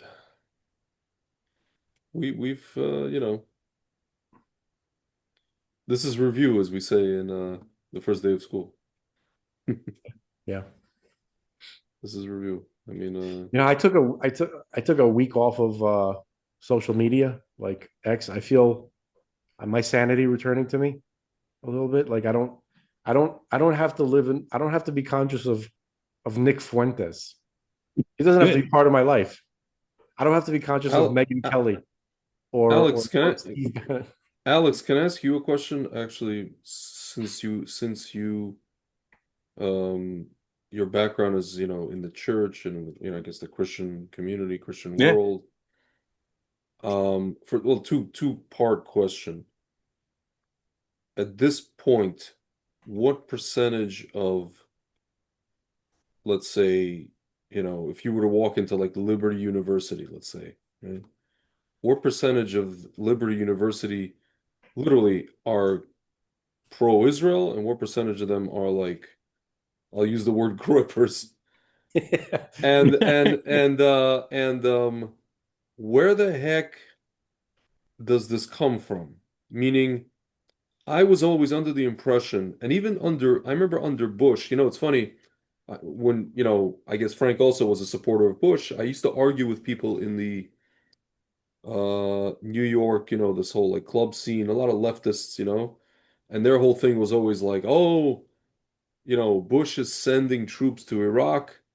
It's a war for Israel, right? Because of his evangelical, he's a what is it called? Born again Christian evangelical, and it's like this whole apocalyptic ideation, and he wants Yoshka to return, he wants the Jews to come back to Israel. It's this whole eschatology, right? That they were afraid of. So even with that, I always got it into my head that like, okay, at least even if it's that, they support Israel. They're not against us, right? There was all these studies conducted at that. I remember at that time, like 75 or 80% of the non-Jewish population in America supports Israel and supports Jews. And It's still so I'm like trying, that. it's still like that, but I'm just trying to understand, how did part of the Christian world become like Stormfront? What happened? Do you have any idea? Good question. I think if you were to poll, mind you, I haven't been at Liberty since the last time I was there was like 2003. So, Doesn't have to be Liberty. It could be any. but It could be your church. Could be, yeah, just an example. if you were to poll people, I think you would come out with an overwhelming majority of pro-Israel, like individuals, Yeah, um, that are also pro-Jew in the sense of them being the inhabitants of Israel. You know what I yeah, mean? yeah, Versus being pro-Israel but not being pro-Jew in the sense of whatever gripes they have about the Jews. yeah. I think it's a smaller minority of Christians, but I think it comes down to like you use the terminology gyno. I guess you could say they're kinos that are the putting all this on the Jews quote Yeah, versus I guess more traditional Christians who realize that uh, the Jews are very important and they belong in the land of Israel type of yeah, ideology yeah. in that sense. So it seems to me like there's a smaller minority, but for whatever reason, that smaller minority has the biggest voice right Yeah, now, yeah. Well, here's and the I don't get it. reason. It's not only biggest voice. It seems like, Frank and I have met people both in person and digitally. We've interviewed them, we've spoken to them, where we thought those people were of the majority that you mentioned, that, pro this and pro that, and then it turned out the opposite, or something happened, something caused them to or they were this way, or I don't know. Like one guy, something happened to him, Can I and tell it Alex a little yeah. bit about this guy? Yeah, yeah, yeah, I'm not going please, to say the please. name. Yeah, yeah, yeah. There's a guy who we interviewed, right? Who in uh, related to the COVID topic. Okay, Mhm. All right. and he seemed like a decent guy, and then all of a sudden, we get like a kind of a semi high profile guy who was he was on something on a big show recently. We're not going to say exactly what show, and but this is like a year ago, I think, right? He's Yeah, like complaining. He's like complaining about his crazy Jewish wife. She's a Oh, crazy liberal, right? I'm like, Because oh she's a leftist, God, this is whatever. not going to be good. Yeah. I'm like, why? Why did you end up with this crazy? Why? Yeah. My Gentile brothers, stay away from Jewish women. Just stay away from them. Okay. See, Frank, this is what I was trying to tell Alex. No, I'm kidding. I'm kidding. If we could, we would too. Okay. But we can't. Okay. That's Frank's contribution to the dating topic. Yeah. One Okay. sentence. Just like I remember like when I first moved to Miami and I started going in martial arts, right? And most of the guys here were Cuban guys, right? And the instructor was Cuban. And then I found out that he was dating like this Jewish broad. I'm like, and the fuck's wrong with you? Like, you have so many options. Like, why would you? It's like that play Jutopia. You know what I'm talking about? Never mind. The point is that this guy, that she drove him He nuts. wants all his decisions made for him. Yeah. She drove him nuts because she's a liberal freak, right? Yeah. So now he's mad at the Jews, and we created Hitler. Okay, she created Hitler, the next Hitler. Okay, Yeah. so that's basically what happened. Just a quick summary. So Yeah, because if you go on any of these, like my friend keeps sending me, on Instagram. but he's there's also all- weird. It's not 100% her. He's also a little bit of a mashugana. Yeah. So it's not a good combination. Dude, there's all these Groyper accounts on Instagram where they post something that's like a degenerate, some kind of article about degeneracy, and then who wrote the article? It's like some obviously, and then they point out how it's like some girl with a Jewish last name, and then you see the comments. Oh, just like, oh, something new, Guy, something. this is not. We know the Groypers are 100% paid Yeah. for phenomenon Yeah. by Qatar. It's Yeah, Qatar. It's always Qatar.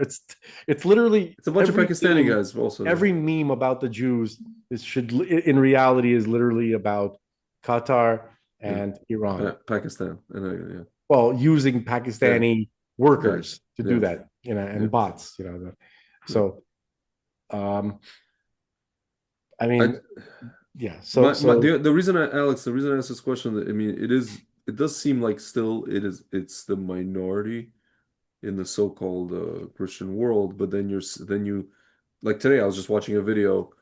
Megyn Kelly invited Marjorie Taylor Greene, and I'm literally looking at this, and they're talking smack about Israel and this and that and the other. At this point, it's just like two hookers sitting around talking. Might as well. Yeah, I hate to use the term, but and there's more of Marjorie Taylor Greene where that came from. dude, Megan. Why is anybody surprised about Megyn Kelly? You can I'm be not, no, no, I'm not surprised. I'm not you surprised. could be a little bit surprised about Marjorie Taylor Greene because I'm also not surprised about her. Convince people that she was MAGA. But Megyn Kelly, do you remember her in the first Trump, during the debates before the first Trump administration? She was an enemy. Remember there was an enemy, but he made a comment about her period or something like that. Remember? But I never thought she was a Groyper though. I never thought she was like that. She is what. Look, when Tucker Carlson was on CNN, he said CNN things. When he was on Fox, he was paid to say Fox things, and now he's paid to say Qatari things. He just says what he's paid to say. It's all these people are. That's who they are. And I have a unique perspective on this that I have no business having because I was just kind of like a fly on the wall during COVID when my brother was doing interviews, and he had a publicist who was scheduling like a well-known guy who's like scheduling interviews on these podcasts, right? And I overheard just accidentally because I'm in the background some of these conversations. Like you have to hear who these people really are. Like I'm not saying that I overheard, but I did. Okay, and they're scum. They're the most wretched, greedy. It's worse than what you could imagine, like in a parody. You know how like they have movies about how like you have like how celebrities are really scummy behind the scenes. It's far worse than that. Like I can't even describe it. And if I say a word about any of these, they're gonna sue. If this by accident gets out somewhere, I'm gonna get sued, and I have no money. I have zero money. I can't survive a lawsuit, so I can't tell the truth about what I know, and it's driving me nuts. Okay. But I will say this: that Tucker Carlson and Joe Rogan and a few others really high profile people. Could have had my brother on. And there were discussions about it going on, and having him on just because their audience was so big would have saved millions of lives, and they didn't do it. I mean, it's pretty clear why Tucker wouldn't want to have somebody that looks like my brother on. You know what I mean? He's like he'd rather the world die, literally die, than for the possibility of having anybody associate anything positive with a Jewish person. 100%. Okay. That's a Rogan. I don't know what his deal is. Okay. I have no idea why. He literally said, you know what he said? See if I can get sued for saying this. His excuse for not having my brother on during COVID, too controversial. He called my brother. That's what he said. He's like, he's too controversial. Rogan said Yeah.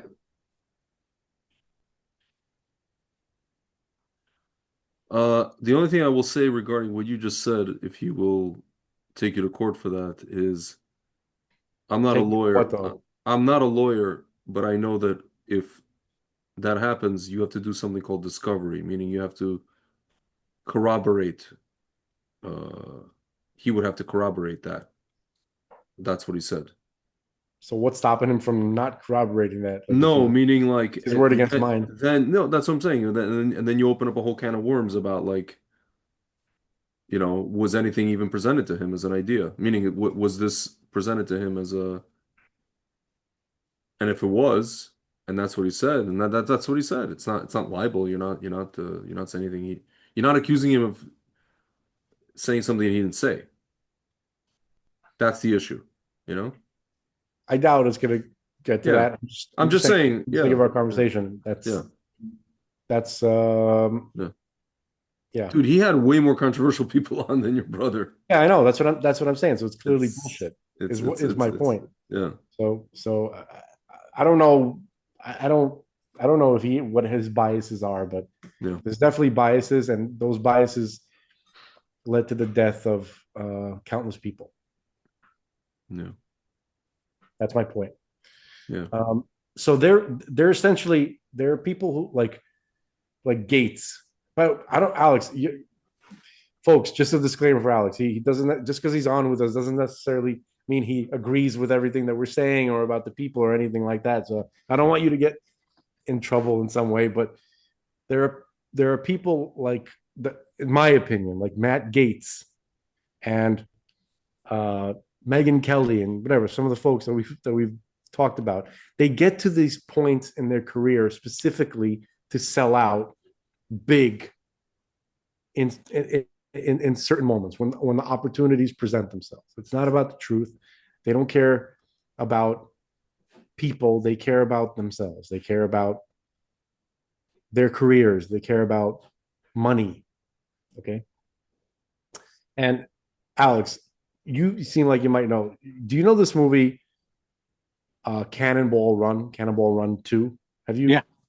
Right. Okay. Great. You're a little younger than us, so and plus it's already pushing it for us because it's like early 80s, like late 70s kind of thing, right? Yeah. So I happen to see it because like I saw my parents watching it. It's not like something that they would show me, but man, is that an amazing metaphor? Like the whole movie is about this Arab sheikh just running around buying everything, just handing wads of cash, and that's precisely what happened. That's literally precisely what happened, right? Like they bought England in that exact same manner. And I think the deep state tried to sell America to them, like literally, like wholesale, right? Over time, like the Bushes, they just literally sold America, to the Sheikh Cannonball Run. And rewatch that movie, and you will laugh at how shocking. There's a scene in the movie where he's on the phone. The Sheikh is driving the car, and he has a guy who looks exactly like Steve Bannon sitting next to him. Okay, and he has another guy who looks like a little bit of an older Tucker Carlson in a turban. Okay, all right, who's this manservant? Okay, and he's on the phone. He gets a phone call. He goes, "What? Nimitz? What Nimitz? Oh, USS Nimitz. Yes, I want to buy it. I want to land my 747s on it." Like he's talking about the USS Nimitz carrier group. Yeah. Okay, he wants to buy it. This is like 81. Okay. Hilarious.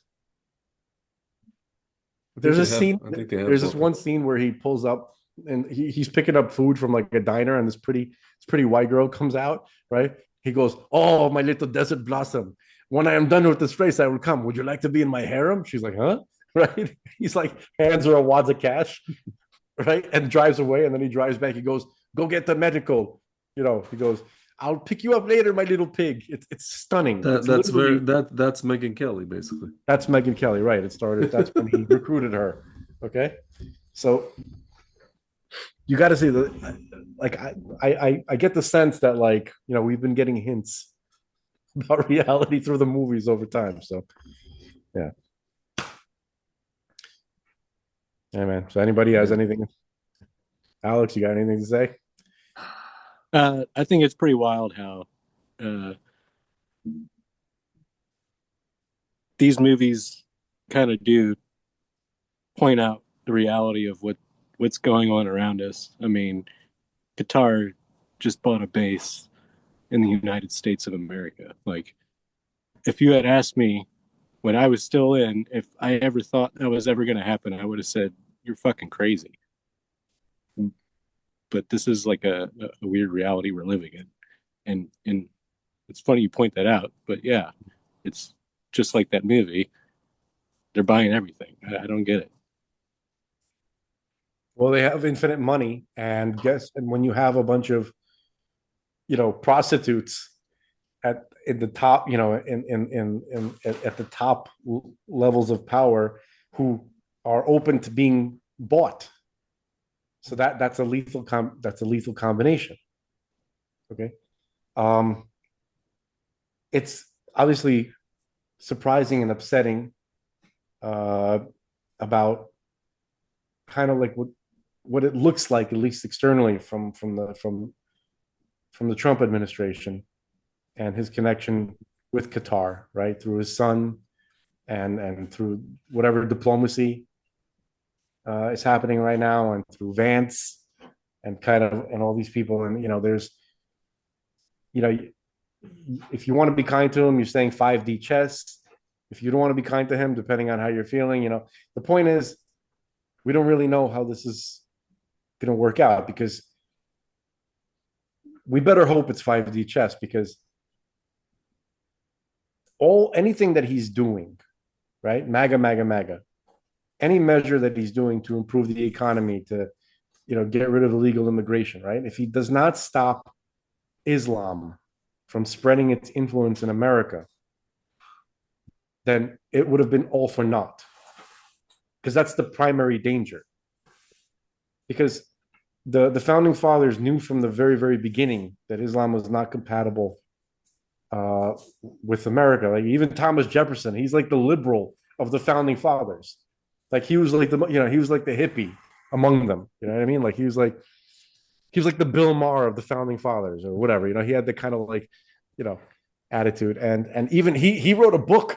He's like, no, you can't have them, because it's not because of the ethnicity of people who follow Islam. It's a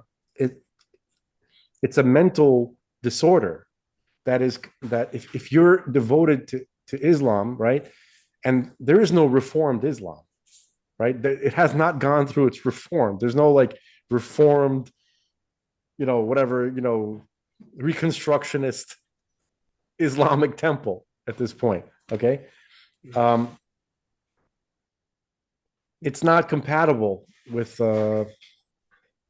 America. Alex just disappeared from. He probably just needs a moment. I saw him look up for a moment. Hopefully, he didn't get abducted. I was gonna say, hopefully, he looked up dramatically for a moment, and hopefully everything's okay. We'll just wait a few moments to see how he might be. He's a family man. He might be being called.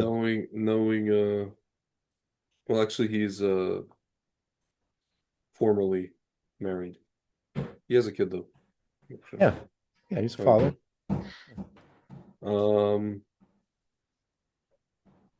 Nope, he's back. Sorry. Family. Everything's It was okay? like you looked Okay. up and there was like this light shining on your face, Yeah.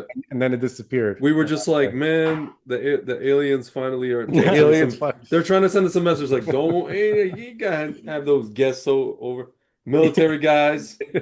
You got problems, bro. So, all right. Anyway, to make my spiel a little shorter, the founding fathers knew because they dealt with Islamic terrorists straight from the beginning. The shores of Tripoli Yeah. and so on and so Yeah, forth. speaking of the Marines, him. The Marines, right? Hello. Anybody can look into that. To see Thomas Jefferson's statements on about Islam. It's not compatible with the United States, with the American Republic, its way of life. Judaism is, Christianity is, but Islam is not. Okay, so unless that has to be addressed head on, bravely. If any real MAGA, anybody who actually cares about America staying American, you got to be worried about the spread of Islam. It has to be stopped. Yeah. It has to be stopped. Okay. So that's just a reality that we're all facing. Another reason why there will be a supernatural outcome to world events shortly, because nobody has the balls to look at that squarely in the face and admit that that's a problem. Nobody wants to. People want to believe, oh, there is moderate Islam and so forth. No, but there is not. They don't want to believe that it's happening, but it's happening, and Trump's gonna have to say something. All right, like he's gonna have to say something. So let's say we want to be kind to him, right? So we're saying that this whole Qatar stuff that he's doing, he's buying Qatar essentially. You know what I mean? Like before, Qatar was protected militarily, right? It was under the wings of Iran, which Iran had this air of like they were the military dominant force of the Middle East, or at least the Arabs thought. The Israelis, the Jews kicked the shit out of them like they were literally nothing. Israel made Iran its bitch. It picked it up. It picked it up in the air and like slapped it like a hoe. Like for 12 days, no country has ever been more dominated by another country. Perhaps maybe America on Iraq. Like I don't know, but it was like different. It was like so quick and so easy, and they literally flew. The Israeli Air Force flew like they owned the place. They operated on the ground like they owned the place. Iran was like nothing. Yeah. Okay, so Qatar is scared shitless, and they're like, "Oh, we need a big daddy now." We thought Iran was our big daddy, so in comes Trump. He's like, "I'll take care of you. Let's do business. You guys behave. Maybe stop with the funding of terrorism. Maybe stop trying to, spread radical or just Islam on American campuses. Maybe stop funding the Marxists and all that kind of stuff. Maybe that's what Trump is doing. It's possible. Why not? It's at least a possibility. I want to give him a shot. 3 more years, right? Yeah. But I don't like Vance. I don't like that chubby cheeks. Like, I just don't. I know he's a Marine. I know. But I don't like. He is a No, Marine? no, no. Oh. Yeah. Hey, I'm a Marine. I don't have to like every Marine that. You know what I mean? Yeah. Yeah. It's like that guy, that one-eyed guy in Texas. Well, Yeah. he's not a Marine. He's also a military. Oh, you talk about Crenshaw. Crenshaw. Yeah. Pirate. Yeah. Yeah. I mean, not everybody. Plenty. Even the 2 Marines who were my friends before. One of them's a douchebag. Like confirm he's a. See, there you go. Yeah. But most are great guys. Gentlemen, speaking of, by the way, Woodrow Wilson, I never knew why November 11th was chosen as Veterans Day. Alex, do you know why? I don't know. I'm about to learn. It's to celebrate the agreement between the Allied nations and Germany to cease all fighting in World War One. Yeah, the 11th hour, the 11th day, the 11th month. Okay. 11 a.m. on November 11th in 1918. And then it marked its first Armistice Day. The U.S. marks its first Armistice Day under President Wilson in 1919. So this is it's interesting. So basically started commemorating veterans like after World War One. Before that, it was just like, a bunch of dudes died in the Civil War and this war and that war and like, That was a yeah, Mexican American War. all There, kinds of stuff. Yeah, yeah, 1812. Like, I don't know. there's I don't know if nobody cared, but it wasn't like a thing. no people care. People care. Yeah, But yeah, I mean, it's yeah, no, it just what you said earlier, right? Like when you could have never imagined that Qatar would have an air base. yeah. Dude, I want to make like I suck at any kind of technology or AI or anything like that, but I downloaded Sora. You know what this is, Alex? I don't. Sora AI. Oh, the AI thing. You Yeah, can make AI like little videos. You yeah, just Okay. you type it in, like you try to describe with words yeah, what you want. So yeah. so here's my idea. There's a song by the B-52s called "My Own Private Idaho," which it slaps. It's actually a really really good song. It's Yeah. like "My Own Private Idaho." It's really great, and I just want to have like a bunch of like clingers, dressed like Arab sheiks, driving around Idaho, like throwing potatoes at each other, like like playing in the band, like bothering like church picnics and stuff like that, just bothering like old ladies, right? And then just throwing wads of cash at people when they start complaining, right? And it's all and the whole time the music, my own private Idaho, and then they're riding camels with the faces of like So it doesn't generate this video, Frank, when you try to it has not successfully generated it yet, but I'm gonna continue working on it. It's gonna be a A hit. masterpiece. it's Yeah, you could picture it, right? Yeah. Like a cannonball run, but my own private Idaho, right? That was one of the first. One of the first cassette tapes I owned was the best of the B-52s. really well. That definitely was on it. My own private Idaho, Yep. no question. Yeah, yeah. It's funny. Tripoli. Yeah. Speaking of Tripoli, you know what that was about, right? Like, Yeah, Yeah, it was yeah, American merchants yeah, kept getting abducted and yeah, yeah, enslaved and civilians. yeah. civilians, Civilians, yeah, tortured yeah, beyond Yeah. and when the mind-boggling way. and then when the American ambassador asked like, why are you doing this? They're like, well, we have to fight all, basically paraphrasing, all non-believers. Like all these people are infidels. Yeah. And Yeah. Originally, we were going to pay them off, and then they were like, "No, we're just going to take your people or whatever." unbelievable. And then what did we do? Sent the freaking Navy down there Yeah, to kill them. Okay. yeah. What we probably should have done in the last time that we had Islamists capture Mm-hmm. Mm-hmm. Americans and hold them Mm-hmm. hostage. Yeah, Just a thought. yeah, Yeah. yeah. I think that Thomas Jefferson wrote a translation of the Quran with his commentary I on it think I think he did. Yeah, as for the point he wanted to demand that Americans read it so that they know not to allow Muslims into America. yeah. I'm checking this out right now. I want to make I sure don't know I if it wasn't was, hallucinating I don't when know I if it heard was that. that. I don't know if it was that, but the book is sought to understand Islam, notwithstanding his personal disdain for the faith.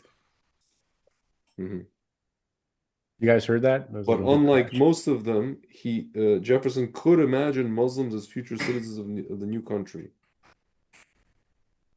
Who says that? Who's that? A modern commentary? Like the guy No, no, wrote? no. Yeah. It's what he himself wrote in his book.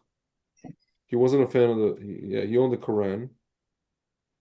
Uh, yeah, this is a quote from Tom Jefferson. I have thought it a cruel addition to the wrong which that injured sect Jews have suffered that their youth should be excluded from the instructions in science afforded. Oh, he's talking about the Jewish people, like religious liberty and the Jews. Yeah, that's a famous quote from him.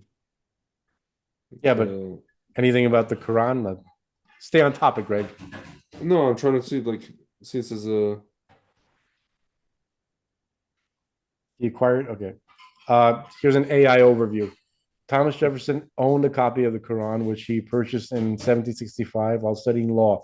He acquired it out of curiosity about Islam's influence on legal systems and part of a broader interest in Middle Eastern culture and law, which contributed to his ideas about religious freedom. Jefferson's copy, okay, this is, yeah. Jefferson's copy is now preserved in the Library of Congress. Acquisition as a young man studying law. Okay, I'm trying to find English translation of the Quran in 1765. Okay, his interest stemmed, very sanitized. His study of the Quran and Islam informed blah, blah, blah. Legacy. Jefferson sold his extensive book collection.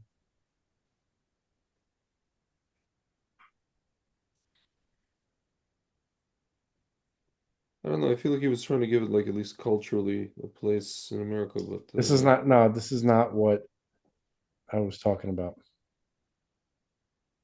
you're saying he was trying to warn people. Yeah, there's something specific. There's some specific statements that he made about it was related to the events with the Barbary pirates. Yeah. You know, the basically the Ottoman, the Ottomans, and what they did to Here's a to American merchant ships. Well, here's a quote. He goes, we have supposed it best to watch strictly the harbor of Tripoli. Still, however, the shallowness of their coast and the want of smaller vessels on our part has permitted some cruisers to escape unobserved into one of these, the American so he's talking about like what happened, Tripoli pirates here. Quote. Yeah. Our instructions relative to the Barbary states having required us to proceed by way of negotiation to obtain their peace, it became our duty to do this to the best of our power. Whatever might be our private opinions, they were to be suppressed, and the line marked out to us was to be followed. Okay. This is a letter to John Adams about this whole thing. It has been so honestly and zealously. It was therefore never material for us to consult together on the best plan of conduct towards these states. I acknowledge I very early thought it would be best to effect a peace through the medium of war. Though it is a question with which we had nothing to do, yet as you propose some discussion of it, I shall trouble you with my reasons. Of the four positions laid down in your letter of the third. Okay, so he's like responding to something John Adams wrote about different here. Oh, different like just funding for like military stuff. Just trying to find like specifically This might not be so easy because this Yeah. kind of stuff is they're not going to want to It's make it found easy to find well, it's something found in critical of letters. Islam. It's found in letters. It's found in like Folks, mean- what I'm saying is, I know that I wasn't imagining it. I've seen statements Yeah. from notes that he made, commentaries. I think even in the Quran that he owned, letters that he wrote to his colleagues about the danger, and it makes sense because of his experiences with Tripoli, with Yeah. Libya, with North I Africa. mean, he was the one that ordered this Commodore Richard Dale. Yep. To blockade Tripoli. Yeah. I remember Farrakhan used that a lot in his speeches to critique America. Critique, right? He's like, he goes, the shores of Tripoli. What is that about? He was using it as to show how how bad America treated Africa and brown people, and how come.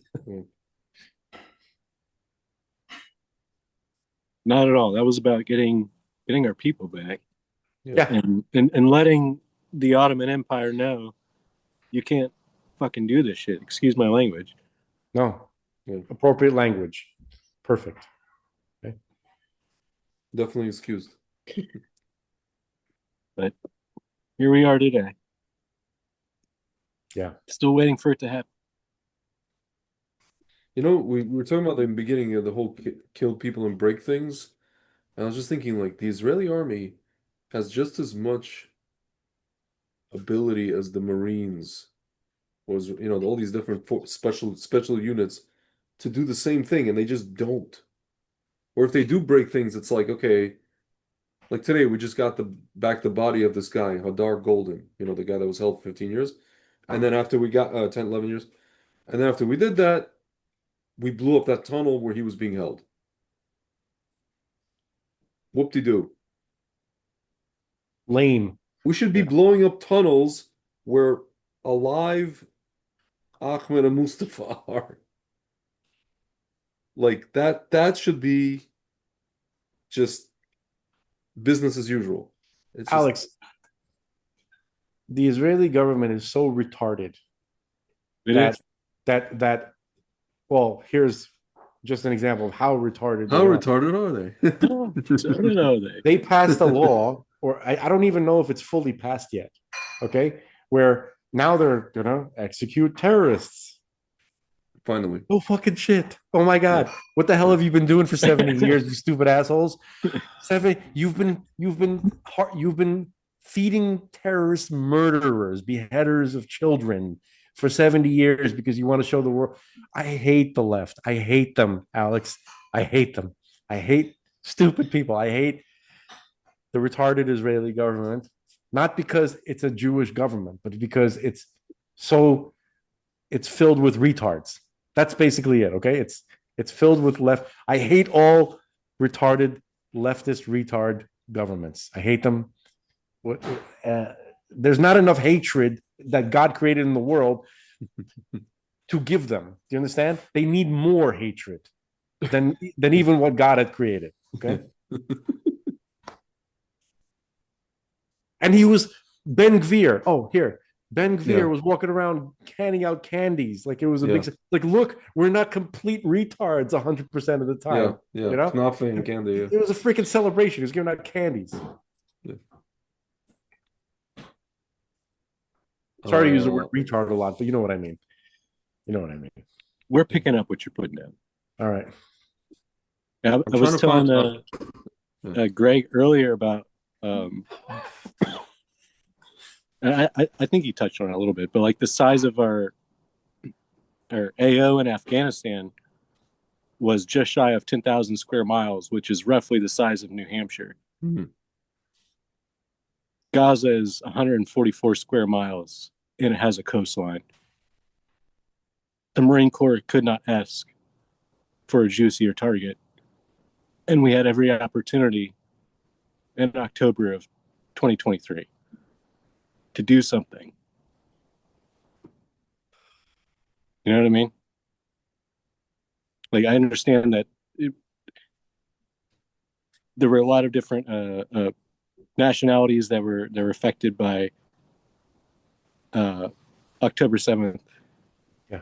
To include Americans, which is why I'm speaking to that.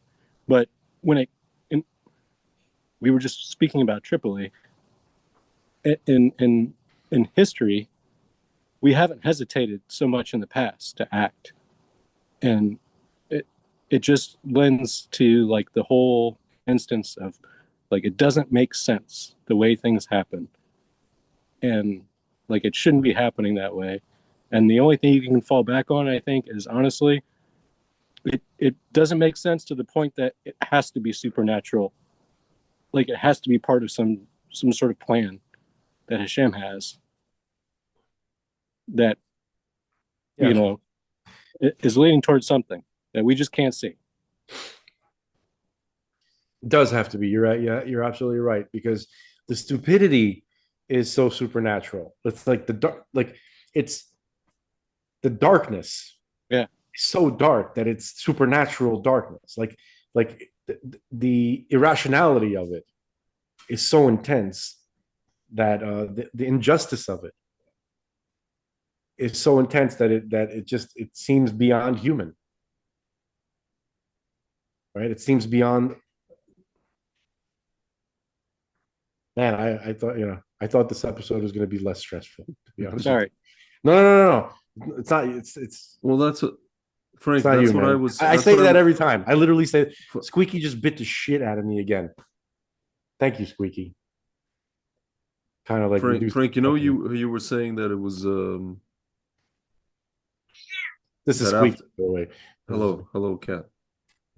Oh, squeaky. That yeah. after the 90s, you were saying how everything just got darker, but I feel like pretty much since COVID hit, I've definitely been feeling that um it's funny, we're gonna look back at this time and say we didn't appreciate it for what it was, which was what?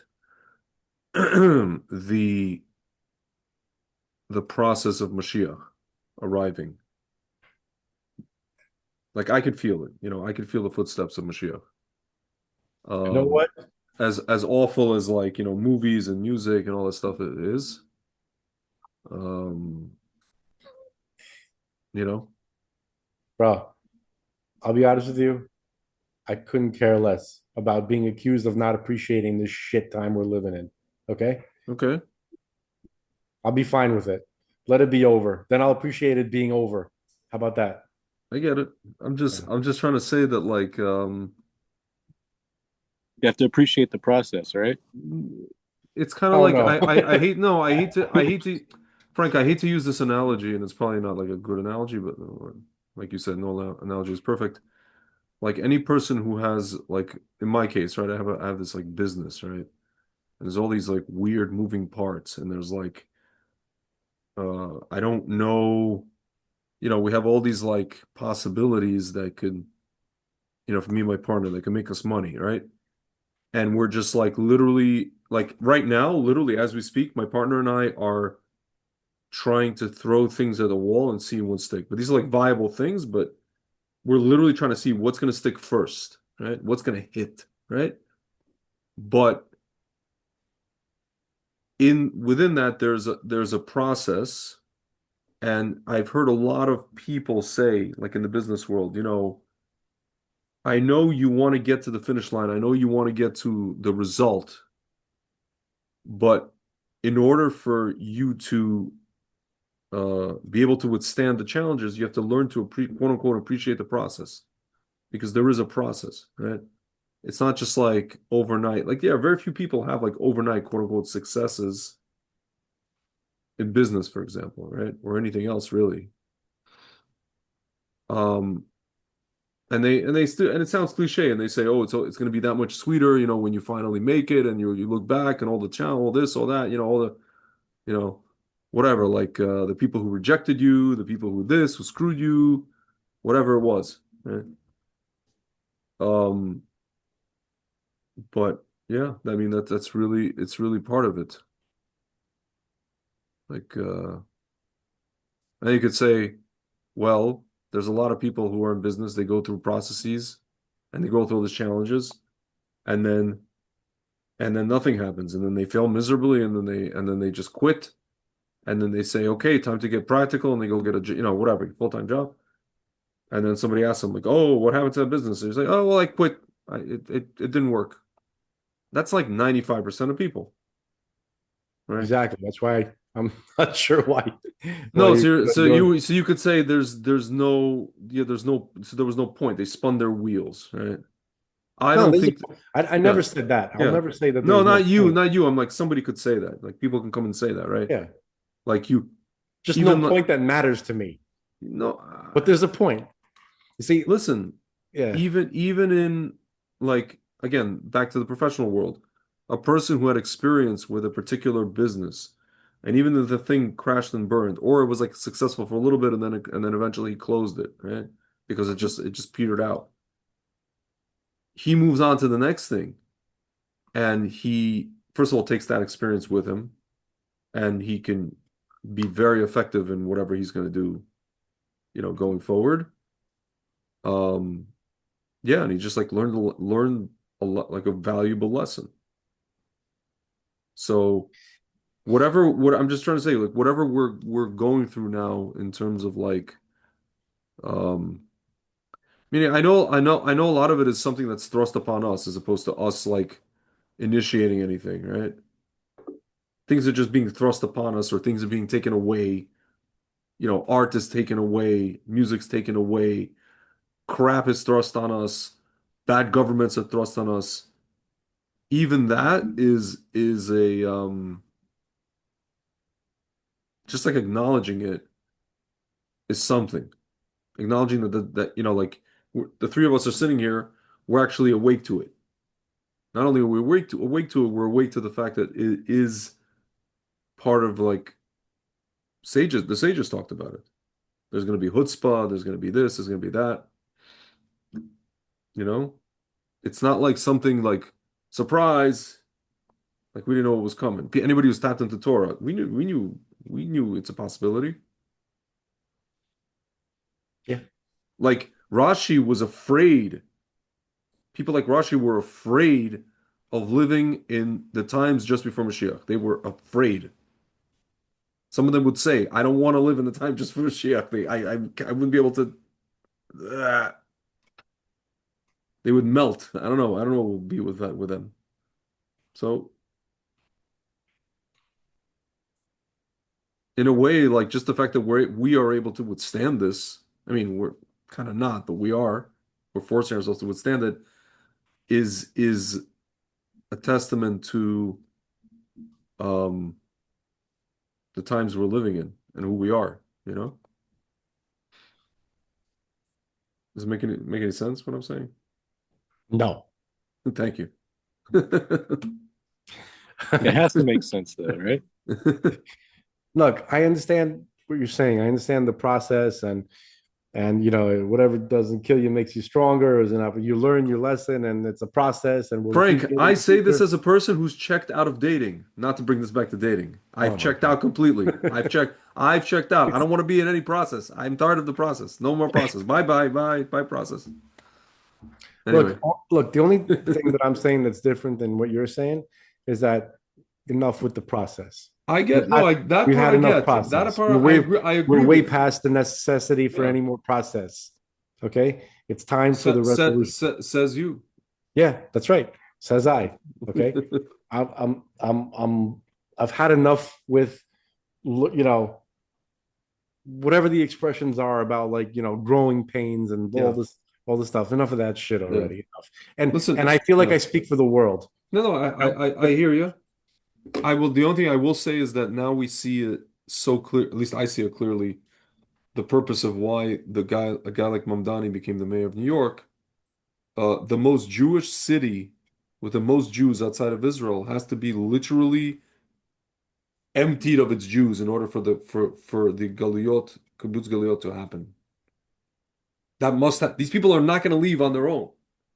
They may not even leave when he's here, as this guy is here. They're not gonna leave. Another reason why a supernatural intervention will be required, because look, on you know, you could usually, like, I agree with you. It's like, you know, sort of like, you know, we're very critical of the Jewish people on this show. Yeah. But at the same time, it's sort of like sick and tired of moving. Like just in my marriage alone, just as an individual human being, I moved 11 times. Yeah. I If I win $50 billion in the in by some miracle, I'm not moving. Okay? I'm not, unless, like, well, I guess you could hire somebody to, like, do it all for you, but I'm Yeah. sick. Like, I want a home. Do you understand? I want a home. I don't want to move around. I just want to stay where I am, because a person, it's more than just about the comfort of where they live. It's about there something in the human soul wants to become familiar with your surroundings. You want to feel connected to your home. You don't want to fucking move all the time. Okay? So it's moving is hard, especially if some place is your home. You'll do anything to not move, anything, Yeah. Yeah. unless you're like so miserable, or unless you really want to, or, like, you know, you're some kind of, like, you're young and you're bright-eyed or whatever, right? But at a certain point after moving, you don't want to do it anymore. I feel like the nation, like the Jewish people, kind of feel like I do as an individual, Yeah. like throughout all of history, right? Yeah. You know? So it's gonna have to happen. It's gonna have to Yeah. happen. But I get why there's gonna be so many holdouts. I get it. Yeah. You know what I mean? Especially like Dude, people. I think There's that's so many. what's There's so many poor Jews, literally destitute people in New yeah, York, yeah, elderly Jews who they have no.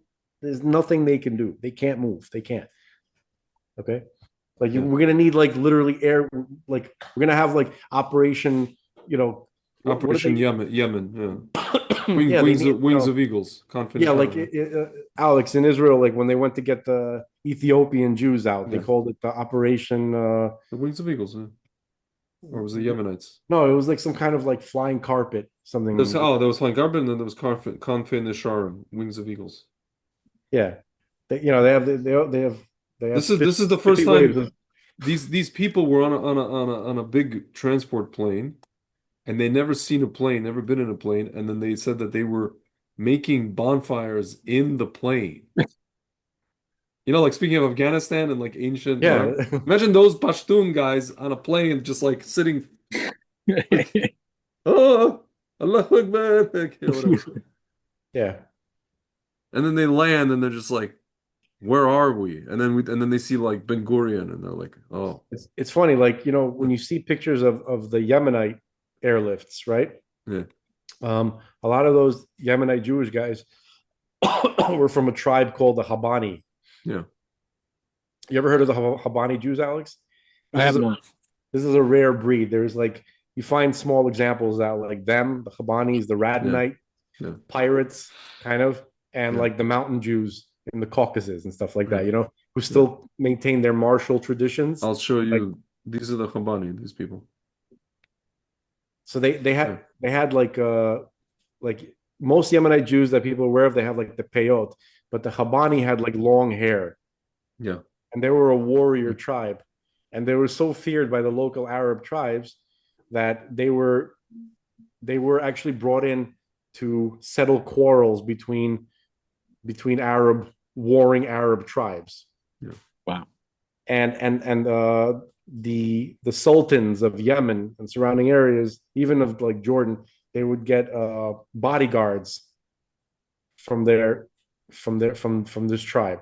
There was like these tall, like thin guys, like, yeah. and they kept some kind of martial tradition from way back.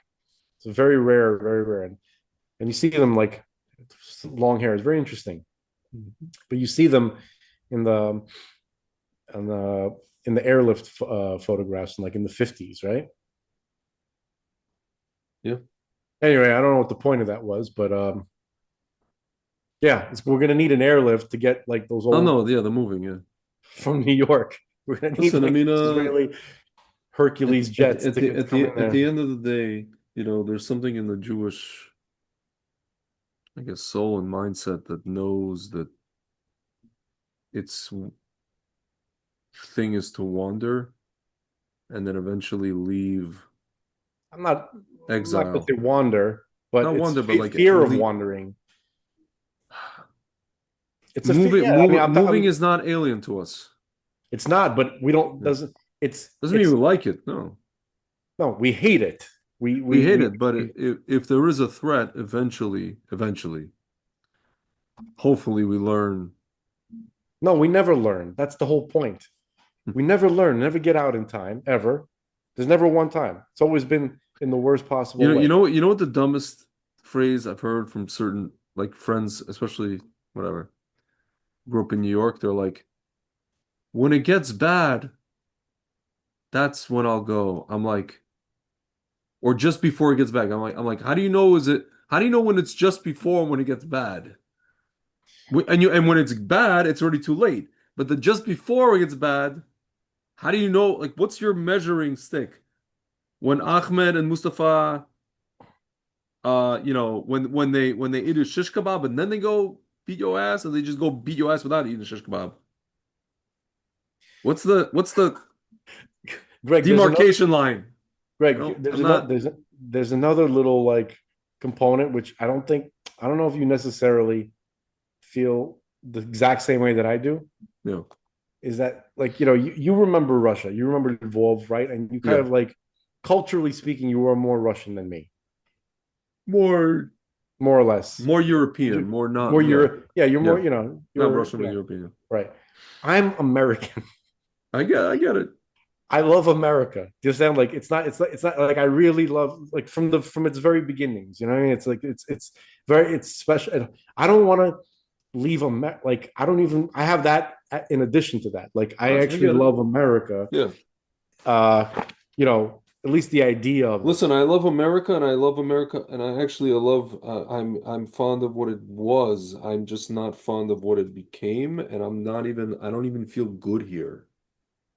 Like the only place I really do feel good is when I come visit you. You know, you guys in Miami, maybe a couple of other places in America. Yeah, I just don't. dude, maybe because Jersey sucks. How about that?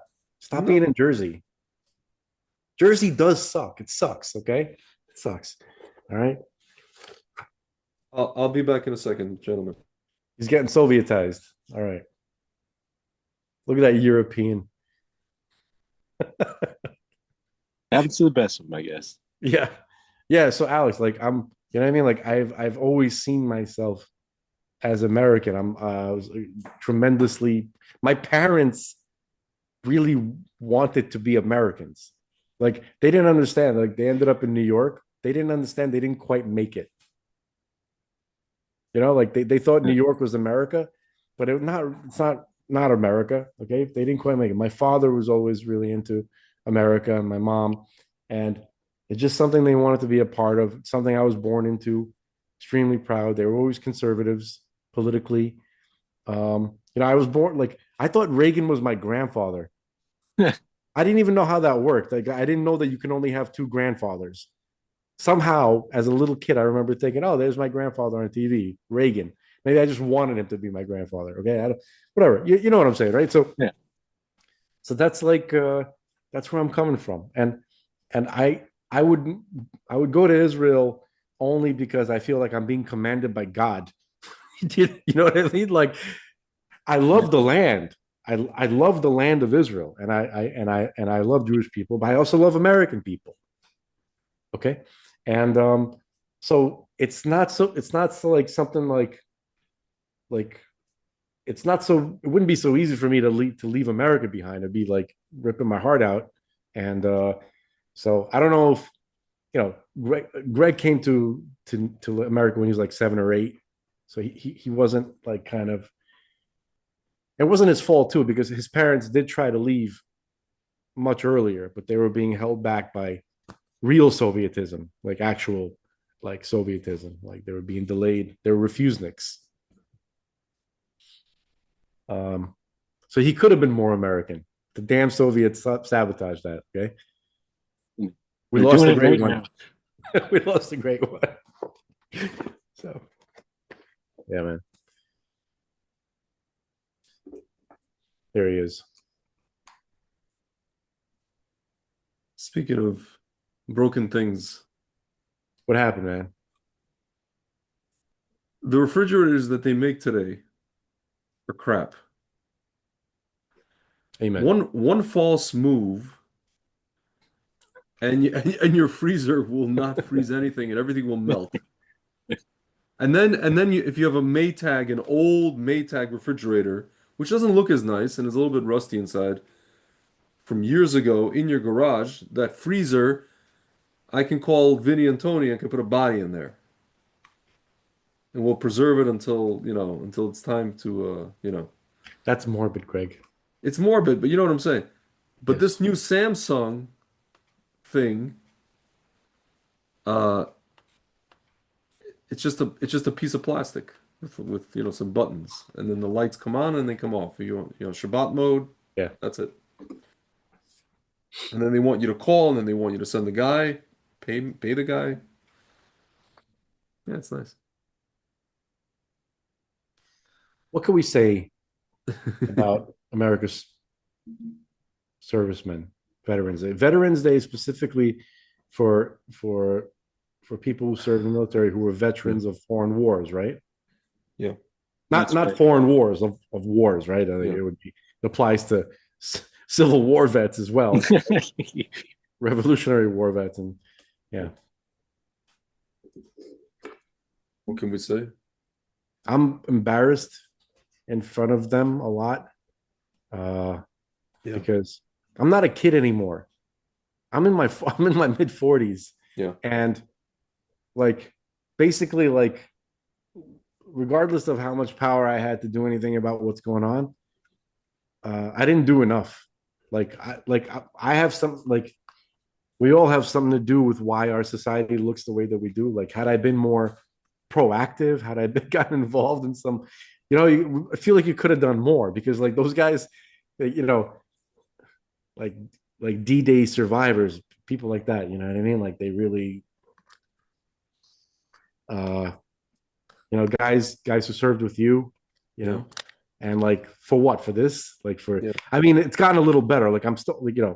okay, I'm pissed at Trump because he was pushing Israel around and I don't like the Qatar thing, but he's still but he had, like I'm still I'm waiting on pins and needles for him to say something about Islam because that's really what matters. Like that's what it has to like if Yeah. he doesn't do something about that or doesn't start a process, an important process to save America, then what did everybody fight for? What did everybody give so much for?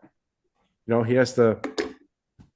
There's by the way, Alex. There's a scene in Cannonball Run 2 where like these gangsters, right? They're holding Dean Martin and Sammy Davis Jr.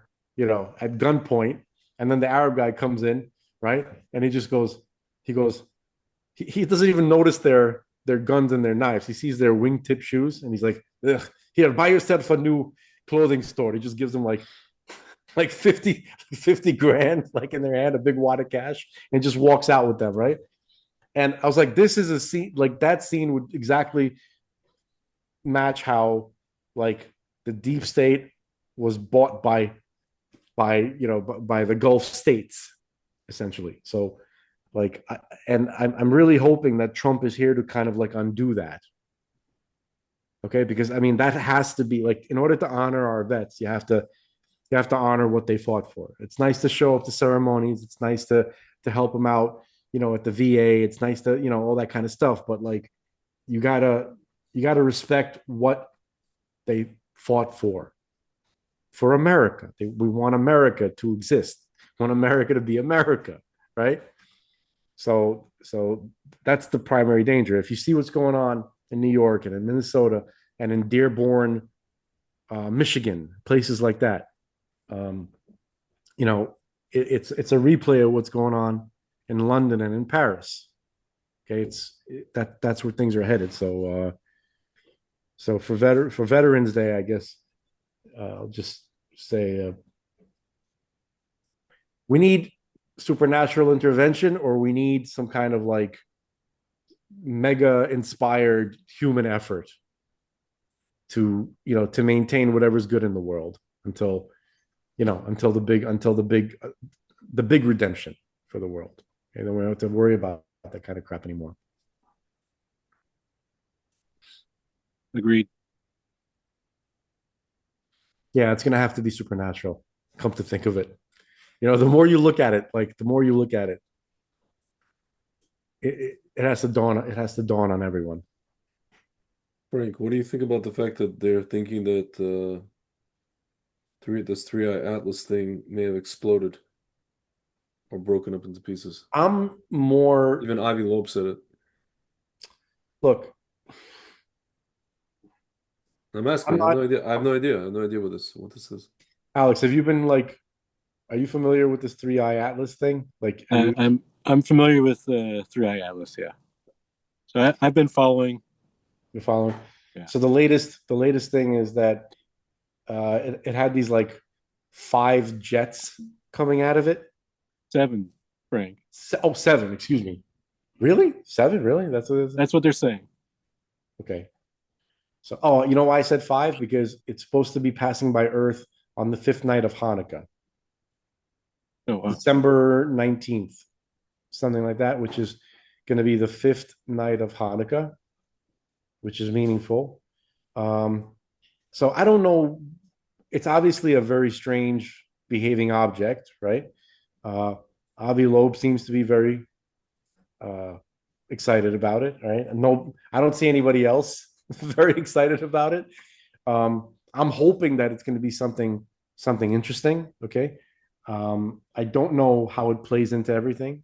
Although we do know that the Torah says in chapter right in the beginning, it says that God set up the objects in the heavens to act as signposts for us, not signs, but signs, right? Like, how do we know when appointed times come? How do we know when there's going to be special events? The sun, the moon, and the stars, and the objects that are flying in the heavens. So this is obviously part of it, right? I don't know how it plays into everything, but what I am most kind of like, I guess, waiting for, right, in the next days is Marco Rubio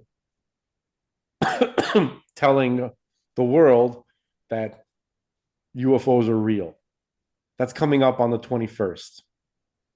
You guys, you know what I'm talking about? There's this Yep. movie coming Age out, of Disclosure. The Age of November Disclosure. 21st. Yep. Oh, the movie. That's going to be streaming on Prime Video, Amazon Prime Video, where you're going to have a lot of them, kind of, big shots, active duty people and current,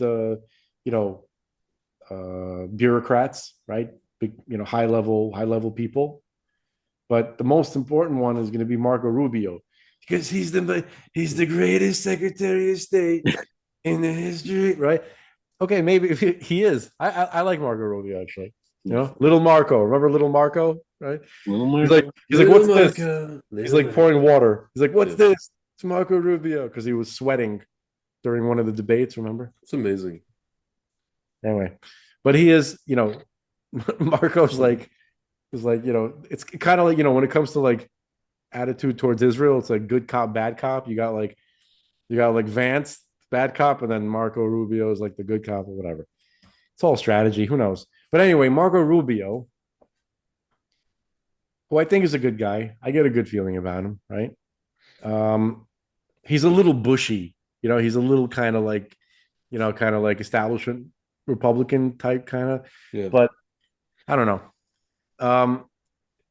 But he is the Secretary of State, and he is, and Trump made a statement about him, and now that guy, the greatest Secretary of State, is the one who's going to be telling everybody that UFOs are real. That's going to be interesting. That to me is a little more interesting than what's going on with Atlas, until like Atlas shows up. I Like, just what's want up? people to pay attention when he says that. Really want people to pay attention. It's gonna look. Look. We've said this before, Alex. What do you think? When he's gonna say that there's gonna be press conferences. Be like, did you just say that aliens? I didn't say aliens. I didn't know. I'm not saying they're extraterrestrial, but certainly not human. And he's gonna say stuff like that, okay? And then they're gonna ask Trump about it. You're like, you said that Marco Rubio is the greatest Secretary of State, but he said about aliens. And then Trump was going to talk about aliens. Like, that's happening.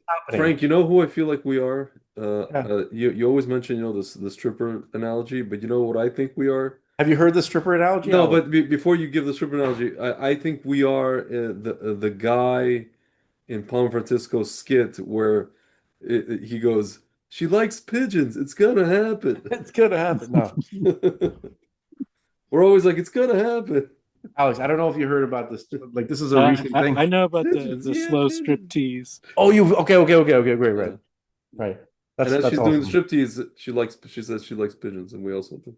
Yeah, It's gonna I happen. developed a new one, like a camper, like a 13-year-old like camper going to camp, and he's like shy, and he has to go to that social function where he mixes with the girl campers, and then the counselors are like trying to coax him. It's like, yeah, just go talk to her, like that kind of thing. Like, that's God. God is the camper, right? And we're like the counselors, like, hey, come out, it's gonna be okay. Yeah, everything's gonna be great.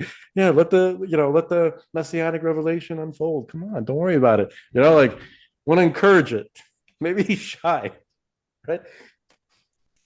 Anyway, Gentlemen, that's cool. speaking of the veterans, Venezuela is mobilizing troops, Oh boy. and Russia's foreign ministry announced that they stand ready to assist Venezuela upon request. But then some guy in the government, in the Venezuelan government, said we wouldn't last 2 hours in a conventional war against the Navy. Speaking of Marines in the Navy. This is government has activated what it calls a prolonged resistance strategy positioning small military units at more than 280 locations to carry out sabotage missions and other guerrilla operations if conflict erupts. We don't discuss intelligence. Okay, so this is from America. This is Unbelievable. bizarre, but I've been to Venezuela. Have any of you? Anybody got a It chance? used to be a thing for like Russian Jews in Brooklyn to go to Venezuela When I was 5 years old, on vacation in the 80s and 90s. Yeah. when I was 5 years old, Venezuela was a normal country Yeah. with people with normal people living there, and it had an economy, a good economy, a decent economy. It was not, I would say, if we're going to call it, it was like second world, maybe, depending on whatever part you're from. It was a modern country.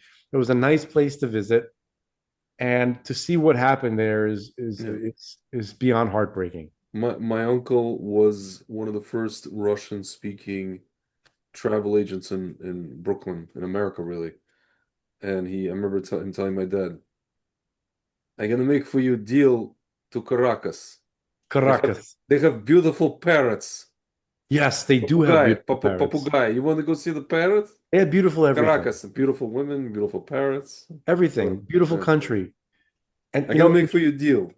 yeah, and the beaches were interesting. It was like Yeah. it wasn't that sandy. They were like Yeah. rocky beaches. Oh yeah? Yeah. And it was just it was a nice place. And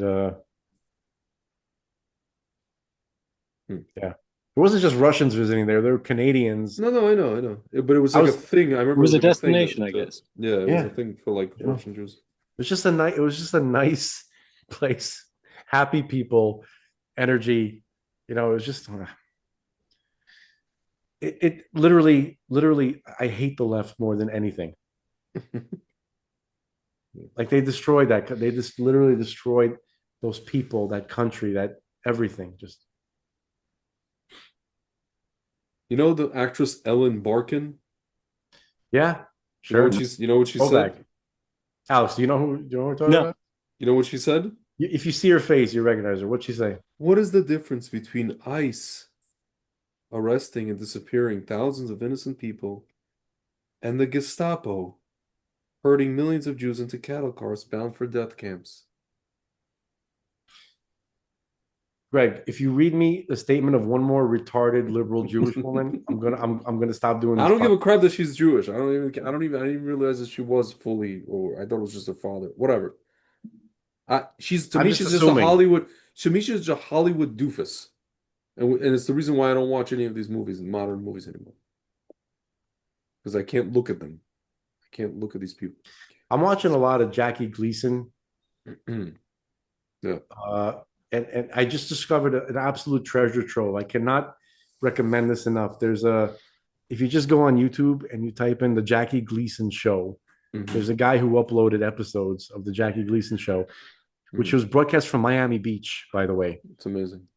In the mid '60s. And he was a big UFO guy. He had that whole thing with his Yes, house shaped like that only occurred to me. That has nothing to do later. with why I No, love him. I know. I Just so just happens, love because just anything that he says is hilarious. yeah. All of his facial expressions. And then I recently watched Smokey and the Bandit, and I forgot that that's Jackie Gleason, like the Sheriff Buford T. Justice. That's Jackie Gleason. Okay, he's hilarious. He's really really funny. He's really good at everything, and I love him. And I used to watch they used to play the Honeymooners, which is an early '50s show in reruns, right? When I was a kid in the early '80s, and I used to watch it, and they were funny. They're really really funny. Yeah. So, Did you ever see Hollywood? Can I show you Not a Hollywood doofus? Not a Hollywood. So speaking of non-doofuses, can I show you, gentlemen, one of the funniest things I've ever seen? You know Alan King? Yeah. He had a thing. But I gotta step away, guys. You gotta go. No, just for a second. I gotta go check on some kittens. Oh, go, like man. Baby Go. kittens. Oh. Do it, dude. Do it. Because I want to show you, gentlemen, this. All right, so when he comes Let's back, wait for. I think he's gonna come back. So let's wait for him. This is good. I want him to see it also. Oh man, yeah. So that was that, and then yeah.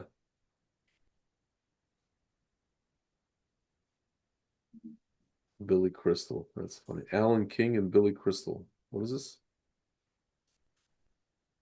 Memories of Me. What is this movie? Memories of Me. Do you know this movie? Oh. 1988 film. Billy Crystal, Alan King, Connery. Oh, Wow. Connor Trebek. And comedy drama film by Henry Winkler and Joe Beth Williams as I guess the She's whatever. actress. Yeah. A.B. Pollan, a New York surgeon, has a heart attack in the middle of the surgery. An expert, he's able to instruct his colleagues on exactly what to give him and do to minimize the damage. He placed in a room with monitors, finding off sleep triggers, a childhood memory in which he also resisted sleeping with his unsympathetic dad. By the way, Interesting. we should probably end off in a few minutes. Sure. Right? Yeah, we'll play the video and then we'll yeah. Because I just remembered we have that Oh yeah, we have the little thing. Oh, what time is that at? Oh my goodness gracious. Didn't you say 9 o'clock? Yes, and we're gonna have to make it like, oh man, I'm gonna have to probably only be there for like 30 minutes because I have to go to a speaking of, I have to go to a neurologist appointment at 10. This is great. This is wonderful. Great content. Yes. Right. I'm just letting you know, my friend. All right. This is comedian Alan King in the 1980s. I don't know what year this is. Talking about the Middle East, what the Middle East was at that time. Meet Jim Monster 2, your all-in-one smart. Not Alan King talking about the Middle East. Second. Okay. This actually I want to post. I don't know what's it called. Here. Discussing the turkeys of the year. One turkey remains constant. The conflict in the Middle East. Now, I know you're all confused about what's happening there. So tonight, as a public service, I'd like to explain it to you. We are looking at a tinderbox. We are looking at the most troublesome spot in the world.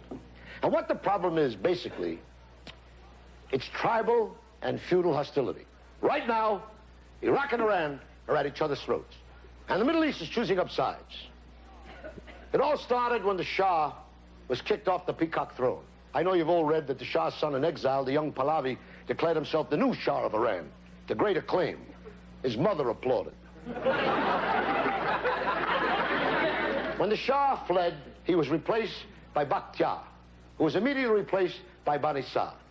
Now, Iran is being ruled by the Ayatollah Khomeini, who during the Shah's reign lived in Paris.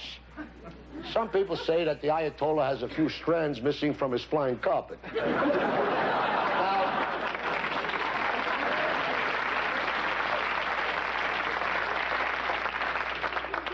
How sane can you be when you leave Paris to live here?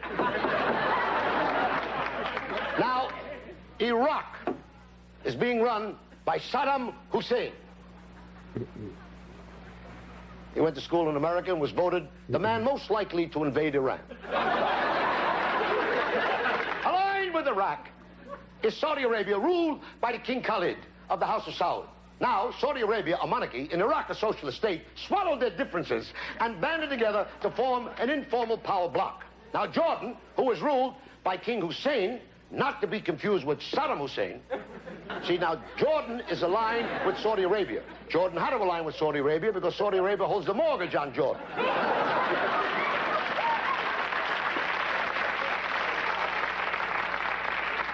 Syria is ruled by Hafez al-Assad, not to be confused with Bakhtiar or the Bani Sa.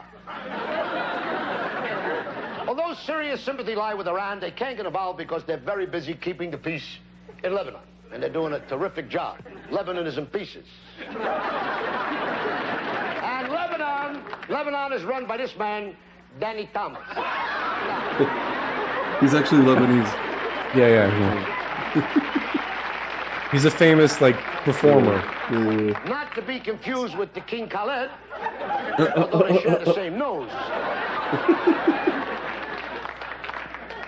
We'll get to Israel in a minute, which is what they'd all like to do. Israel and Egypt in the Camp David discords, signed a peace treaty. Egypt is run by Anwar Sadat, not to be confused with Saddam or Hassan. Israel is run by Menachem Begin, who now calls himself Menachem Reagan.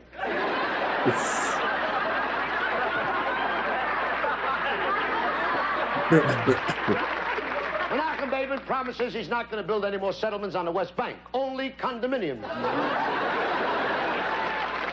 Now, let's get back to the war. It all started when Iran accused Iraq of fomenting unrest among the predominantly Arab population of Iran's oil-rich Khuzestan province. Iran then called upon Iraq Shiite Muslims to overthrow the Saddam government, which is dominated by Sunni Muslims. Are you writing all this down? For those of you who tuned in late, you got Iraq being supported by Jordan, Saudi Arabia. Now you have Bahrain, Qatar, and Abu Dhabi. Not to be confused with Addis Ababa, Abu Ibn, or the ever-popular Abu Dhabi honeymoon.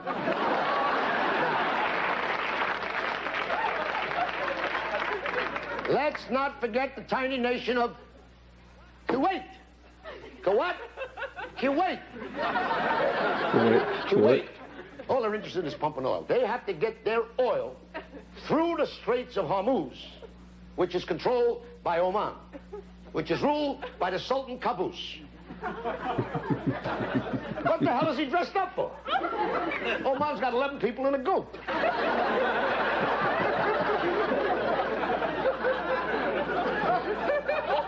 Oman is not free from conflict. You see, they got a little problem down here. They're being threatened by South Yemen, which happens to be north of Yemen. Yemen is very famous as the fashion center of the Middle East. They make all the designer clothes for Yasser Arafat. Not to be confused with Ringo Starr. Arafat has promised not to shave until the Saints win the Super Bowl. Now, on the side of Iraq is another great Arab nation, Russia. It's been arming Iraq for 20 years. Now, it stands to reason Syria, which hates Iraq's guts, also made an arms pact with Russia. Now, Russia, in the spirit of Muslim Brotherhood, invaded Afghanistan and threatened Pakistan. Now, the Pentagon, moving swiftly, counteracted this massive deployment of Russian troops by sending 4 airplanes to Saudi Arabia with hearing devices.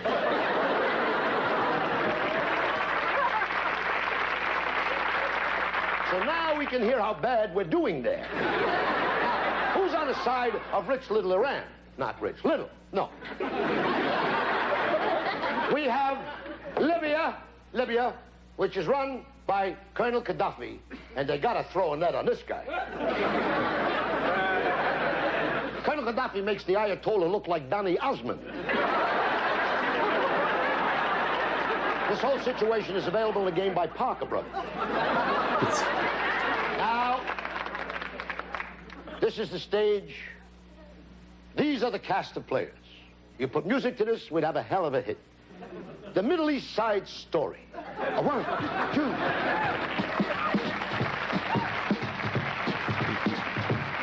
We got Saudi Arabia, Iraq, and Iran.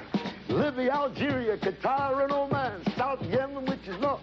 Yemen, which is south. We don't leave Syria or Lebanon out. Morocco, Jordan, Egypt, too, and the little Dubai and the Abu Dhabi do. There's King Hassan and the 2 Hussein and the Caliph who runs Bahrain. Pakistan, Assad, and Arafat. Menachem Begin and Sadat.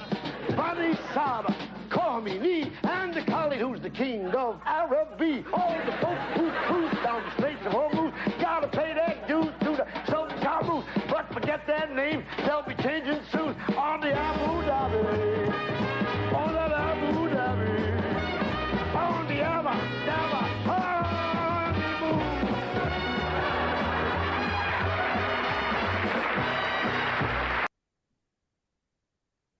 Anything changed? Nothing. Doesn't seem like it. Frank, what has changed? Well, Iraq and Iran are no longer at war. So that's something. A million. So people that's something died to in get that excited war. about. That's what that little con at each other's throats. It was a war that where a million people were killed. Yeah. A million or 2 million? I forgot. I forget. A lot of people. Was Alan King in the military? No, I don't. I don't think so. Was he ever in the military? Because He was he born in played. 1927. So Remember, he was Andy Stone from I think he Casino. was He's a stand-up uh guy, fucking Marine. Remember the movie? yeah. He We played made that a guy. movie. It's Alex, he possible he was saying was. It's he possible he was. was. No, it's possible. He was born in 1927. Yeah, those guys. I mean, the guys from his generation were like Rickles was in the Navy during World War Mhm. II. Uh, Freaking Mel He Brooks was an army. He was a bomb squad. yeah, He was disarming landmines and stuff like that yeah. in World War II. Mel Brooks. Uh I think Jack Benny fought in World War One, if I'm not mistaken. I Really? don't know. Yeah, I think so. Wow. Hmm. Let's see. Jack Benny. Uh, Now those guys are amazing. Those guys. Different yeah, breed. yeah, Jack Benny did fight in World War One. Wow. He was in the Navy. Yeah, he was also in the Interesting. Navy. That's right. He entertained fellow sailors with his violin playing. Interesting. Alex, you were saying that you had to go attend to kids or kittens? Kittens, You like got new baby kittens, cats. baby Oh, cats. Yeah, Oh, that's we're cool. fostering oh, 2 nice, kittens right now. nice. Oh, God bless you. That's lovely. My friend is doing that in Brooklyn, and he's trying to figure out what to do with this tiny kitten that's like in a he, some of these cats they're like outdoor cats, and this cat is like in a high rise in Brooklyn, Hmm. stuck in like an apartment. Cats are okay in apartments. That's not. It could be much worse. You know what I Mm, mean? Like, most cats are, but this cat's not. He needs to go crazy. My cat definitely. My cat, thank God, he has a outdoor scenario. I He can't stay in the house. I strongly disagree with that setup, but it's fine. Well, listen, he goes, he hangs out with his friends, and he comes back. All right. So Gentlemen, what can we say? Concluding ideas or oh, statements about veterans. Alex, what would you like to say? Guest of honor. Uh, Earlier you're talking about how you were drawn towards the military or towards service, and you felt like you could do more. But I think speaking as a veteran, regardless of whether you served or not, you still feel that way no matter what in the end. And I think the best that we can do is the best that we can do. And thank God that, the people that are put in a situation or called to a situation served, obviously be thankful for that. But we're all called to a different kind of service, I think, in the end. So we're all fighting different wars. Yeah, that's for sure. Yeah, especially if you understand that God's using us, right? We're trying to fulfill our roles. We all are. Some of us are sometimes conscious of it. Sometimes some of us are very rarely conscious of it, but everybody is. I guess we just have to be conscious of it and kind of like accept what he wants us to do, even if it's like couldn't be further from what we wanted to do or from what we imagined ourselves doing. So,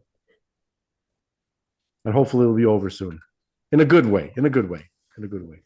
And it go. Just just to think about like mankind. Certainly, U.S. servicemen and women are a part of that, but just mankind in general has been serving God's purpose for almost 6,000 years, right? So we've been mankind has done a lot of work for God, and it's wrapping up, and then maybe we'll get to see what it was all about pretty soon.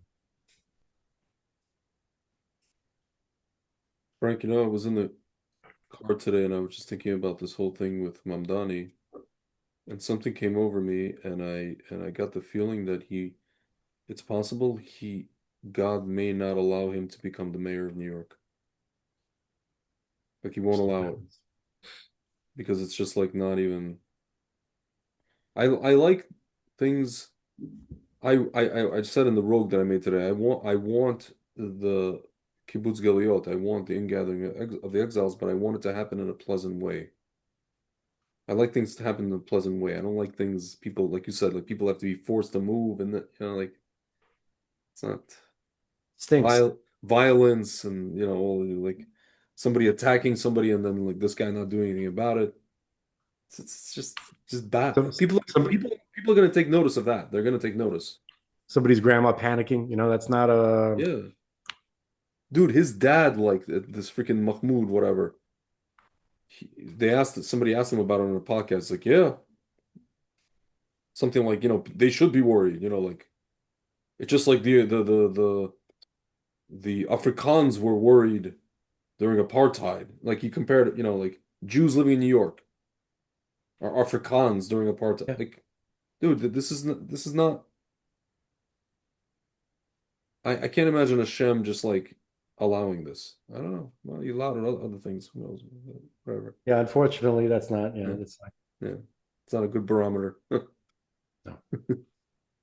So, yeah. Okay. Alex, you get the last word. I know it's a little bit of pressure. Yeah, the suffering will continue until morale improves, I guess. Is that what they said in the Marines? The suffering continues until morale improves? Suffering will continue until the morale improves. What is that? What That's can really you explain funny. that to me? Can you explain what that? It's like a dark joke. I think that the premise is you have to kind of take the suck with grace and a composure, and when you don't have that, you end up getting punished for it. Yeah. And that's really hard to do. Yeah. Yeah, and it also seems very true. Like that's just a reflection of reality. Yeah. Not only in the Marines, but like in just in reality. Yeah. I don't know. We might all be sitting around in the future looking back as we were all veterans in the war of Gog and Magog. You know what I mean? Like future generations aren't going to know what this was. Yeah. From our perspective, maybe. Yeah. Yeah. I'm hoping that my little boy doesn't remember any. Things change so rapidly and for the better that he won't retain any of the suck. Yeah. Like, he'll just remember that I wouldn't let him play with the plastic cups or something like that, and that's it. So, all right. Yeah. Alex, I wanted to thank you so much. It's been a long time coming. Very honored to have you on the show. Very grateful to have you as a listener, and I pledge to increase the Torah content. Yeah. Like what we talked about, and yeah, God willing. God willing. So, thank you so much. Well, thank you, gentlemen. Words can't express how appreciated I think you guys are. So, and what you do. Thank you. Sir. Thank you. Amen. Catch you on the flip side, gentlemen. Thank you for your service. Yes, sir. And Laila Tov. Good night, everybody. Night.